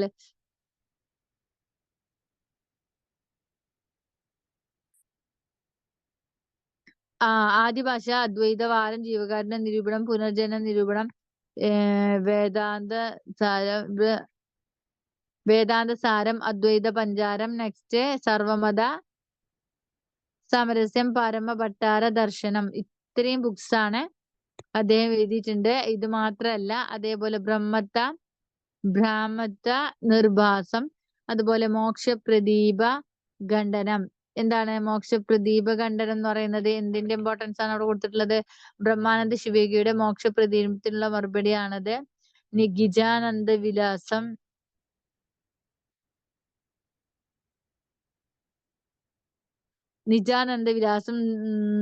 സ്വാമിയുടെ സുന്ദരസ്വാമികളുടെ തമിഴ് കൃതി പരിഭാഷയാണ്. വേദാന്ത നിരൂപീകരണം, ക്രിസ്തുമത ചേതനം പ്രഭാഷണത്തിന്റെ കേട്ടെടുത്താണ്. ഏറ്റുമാനൂർ ശിവക്ഷേത്രത്തിലാണ് ഈ പുസ്തകങ്ങൾ പ്രതികരിച്ചു.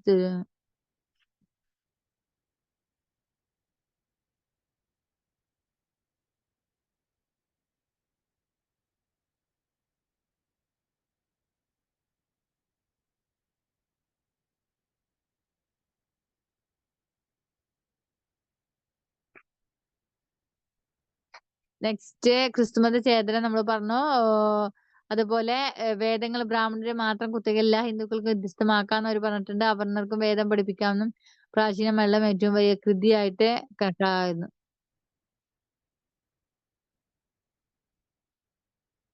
നെക്സ്റ്റ് ഇതാണ് തർക്ക രഹസ്യരത്നം,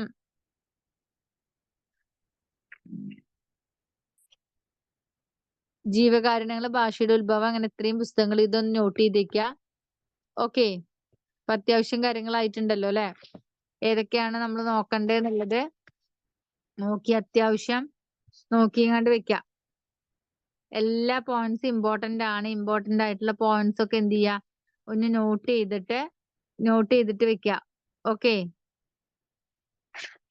ഇനി നെക്സ്റ്റ് ഇതിൽ നോക്കാനുള്ളത് പ്രധാന ശിഷ്യന്മാര് ഏതൊക്കെയാണ്? തൈക്കാട് അയ്യാണ്. ഹഠയോഗ വിദ്യ അഭ്യസിപ്പിച്ചത് തൈക്കാട് അദ്ദേഹമാണ്. അദ്ദേഹത്തിന്റെ പ്രധാനപ്പെട്ട 3 ശിഷ്യന്മാരായിരുന്നു ചട്ടമ്പി സ്വാമികളും അയ്യങ്കാളിയും ശ്രീനാരായണ ഗുരും. സദ്ഗുരു എന്നുള്ളത് ചട്ടമ്പി സ്വാമികളാണ്. കേരളീയ യോഗ്യവരെന്ന് വിളിച്ചിരുന്നു. പരിപൂർണ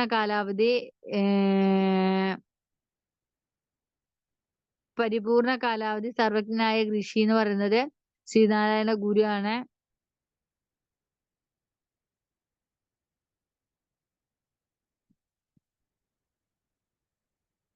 നെക്സ്റ്റ് വിദ്യം മുതൽ മനുഷ്യന് പുരോഗതി ഉണ്ടാവും എന്ന് പറഞ്ഞത് ഇതാണ്. സമാധി സപ്താഹമാണ് വിലാപകാവ്യം. പണ്ഡിറ്റ് കറുപ്പനാൻ ചാട്ട്മുണ്ട് സമാധി സപ്താഹത്തിനെതിരെ അനുശോചനം നടത്തിക്കൊണ്ട് പണ്ഡിറ്റ് കറുപ്പൻ എഴുതിയതാണ് സമാധി സപ്താഹം. വിലാപകാവ്യമാണ്. സമാധി ശ്ലോകം ശ്രീനാരായണ ഗുരു ആണ് എഴുതിയിട്ടുള്ളത്. സമാധി ശ്ലോകം.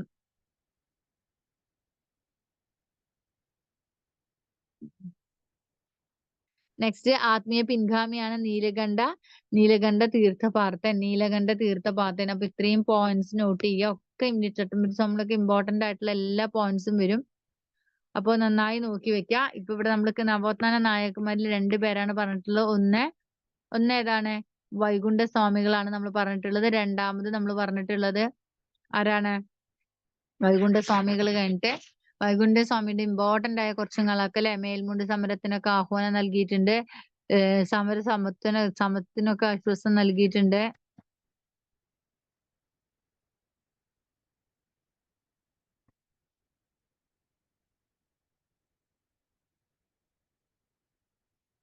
നെക്സ്റ്റ് അവരുടെ ഒരു ജനനം കാര്യങ്ങൾ അതൊക്കെ ഒന്ന് ഓർത്ത് വെക്കുക. സമാജത്തിന്റെ ഡേറ്റ് ഓർമ്മിച്ച് വെക്കുക. അതേപോലെ മുന്തിരിക്കിണർ, സ്വാമിക്കിണർ, മണിക്കിണർ ഇതൊക്കെ എന്താണെന്ന് ഓർത്ത് വെക്കുക. നെക്സ്റ്റ് നമ്മൾ നോക്കേണ്ടത് അതിൽ കുറച്ച് ഇമ്പോർട്ടന്റ് ആയിട്ടുള്ള കാര്യങ്ങൾ നോക്കി. ഇനി ഇതില് എന്തൊക്കെയാണ് ആഹ്വാനം ചെയ്തിട്ടുള്ളത് എന്നുള്ള കാര്യങ്ങളാണ്. നല്ല വീട് നിർമ്മിക്കാന്, വൃത്തിയുള്ള വസ്ത്രം ധരിക്കാന്, സ്ത്രീ സമത്വം പ്രാവർത്തികമാക്കാന്, അങ്ങനെ കുറച്ച് കാര്യങ്ങളൊക്കെ മുന്നോട്ട് വെച്ചിട്ടുണ്ടായിരുന്നു. ഇനി നെക്സ്റ്റ് നമുക്ക് അതിൽ കുറച്ച് കാര്യങ്ങൾ കൃതികളാണ്. അങ്കിലത്തിരട്ട്, അങ്കുൽ നൂൽ. എന്താണ് അങ്കിലത്തിരട്ട്, അങ്കിൾ നൂൽ എന്നാണ് പ്രധാനപ്പെട്ട 2 പുസ്തകങ്ങൾ. ബ്രിട്ടീഷ് ഭരണത്തെയാണ് വെൺ നീച ഭരണമെന്നും തിരുവിതാംകൂർ ഭരണത്തിനെയാണ് അനന്തപുരത്തെ നീചൻ എന്ന പേരിൽ അറിയപ്പെടുത്തിയിരുന്നു.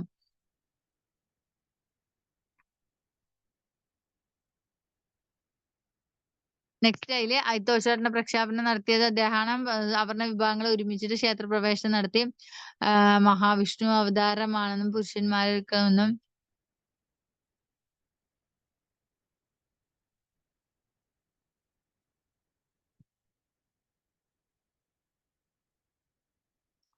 നെക്സ്റ്റ് കണ്ണാടി പ്രതിഷ്ഠയും കാര്യങ്ങളും അയിത്തോച്ചാടന പ്രഖ്യാപനം കാര്യങ്ങളൊക്കെ നോക്കുക. ദക്ഷിണേന്ത്യയിൽ തന്നെ ആദ്യത്തേതാണെന്ന് ആലോചിക്കുക. ആഹ്വാനങ്ങൾ എന്തൊക്കെ ചെയ്തില്ല. സമപന്തി ഭോജനം നടത്തിയിട്ടുണ്ട്. അതൊന്ന് ആലോചിച്ച് വെക്കുക. ഡേറ്റ് എന്തിനാന്നുള്ളത് ആലോചിച്ച് വെക്കുക. അതുപോലെ തിരുവിതാംകൂർ ഭരണത്തെ കറുത്ത പിതാവിന്റെ ഭരണം എന്ന് പറഞ്ഞത് ആരാന്നുള്ളത് നോക്കുക.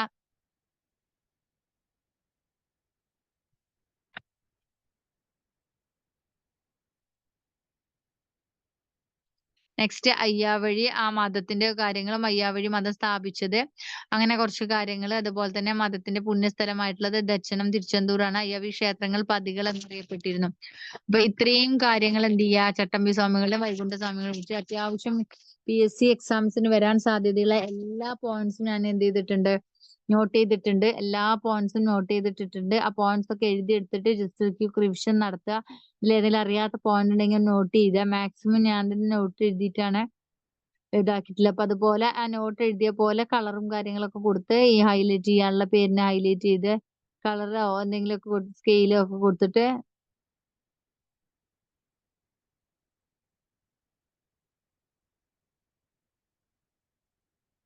ഓക്കെ. 24-ാം വയസ്സിലാണ് ചട്ടമ്പി സ്വാമികൾ ഇറങ്ങിയിട്ടുള്ള അങ്ങനത്തെ കുറച്ച് കാര്യങ്ങൾ. വിജ്ഞാനത്തിന്റെ കനി ജനം അങ്ങനത്തെ വിദ്യാധി രാജ എന്നുള്ള പേര് വിളിച്ചിട്ടുള്ള ജനങ്ങളാണ്. അപ്പൊ ഇത്രയും ഇമ്പോർട്ടന്റ് ആയിട്ടുള്ള പോയിന്റ്സ് ആണ്. ഇതെല്ലാം നോട്ട് ചെയ്യുക. എല്ലാ പോയിന്റ്സും നോട്ട് ചെയ്തിട്ട് പഴശ്ശിരാജ, കുരിശ വിപ്ലവം ഇതെല്ലാ പോയിന്റ്സും നോട്ട് ചെയ്ത് ക്വിക്ക് റിവിഷൻ ചെയ്യുക. ഓക്കെ. അപ്പൊ അത്യാവശ്യം പോയിന്റ്സ് ആയിട്ടുണ്ട്. അത്യാവശ്യം റിവിഷൻ ആയിട്ടുണ്ടാവും. പഠിച്ചു കഴിഞ്ഞവർക്ക് വീണ്ടും ഒരു റിക്ലക്ഷൻ ആയിട്ടുണ്ടാവും. പഠിക്കാത്തവർക്ക് ഒന്നുകൂടെ ഈസി ആയിട്ട് തോന്നിയിട്ടുണ്ടാവും എന്ന് വിചാരിക്കുന്നു. അത്യാവശ്യം സെപ്പറേറ്റ് ചെയ്തിട്ടാണ് ക്ലാസ് ഇരുത്തിയിട്ടുള്ളത്. അത്രയും സ്ട്രിക്റ്റ് ആയിട്ട് നടത്തുന്നുണ്ട്.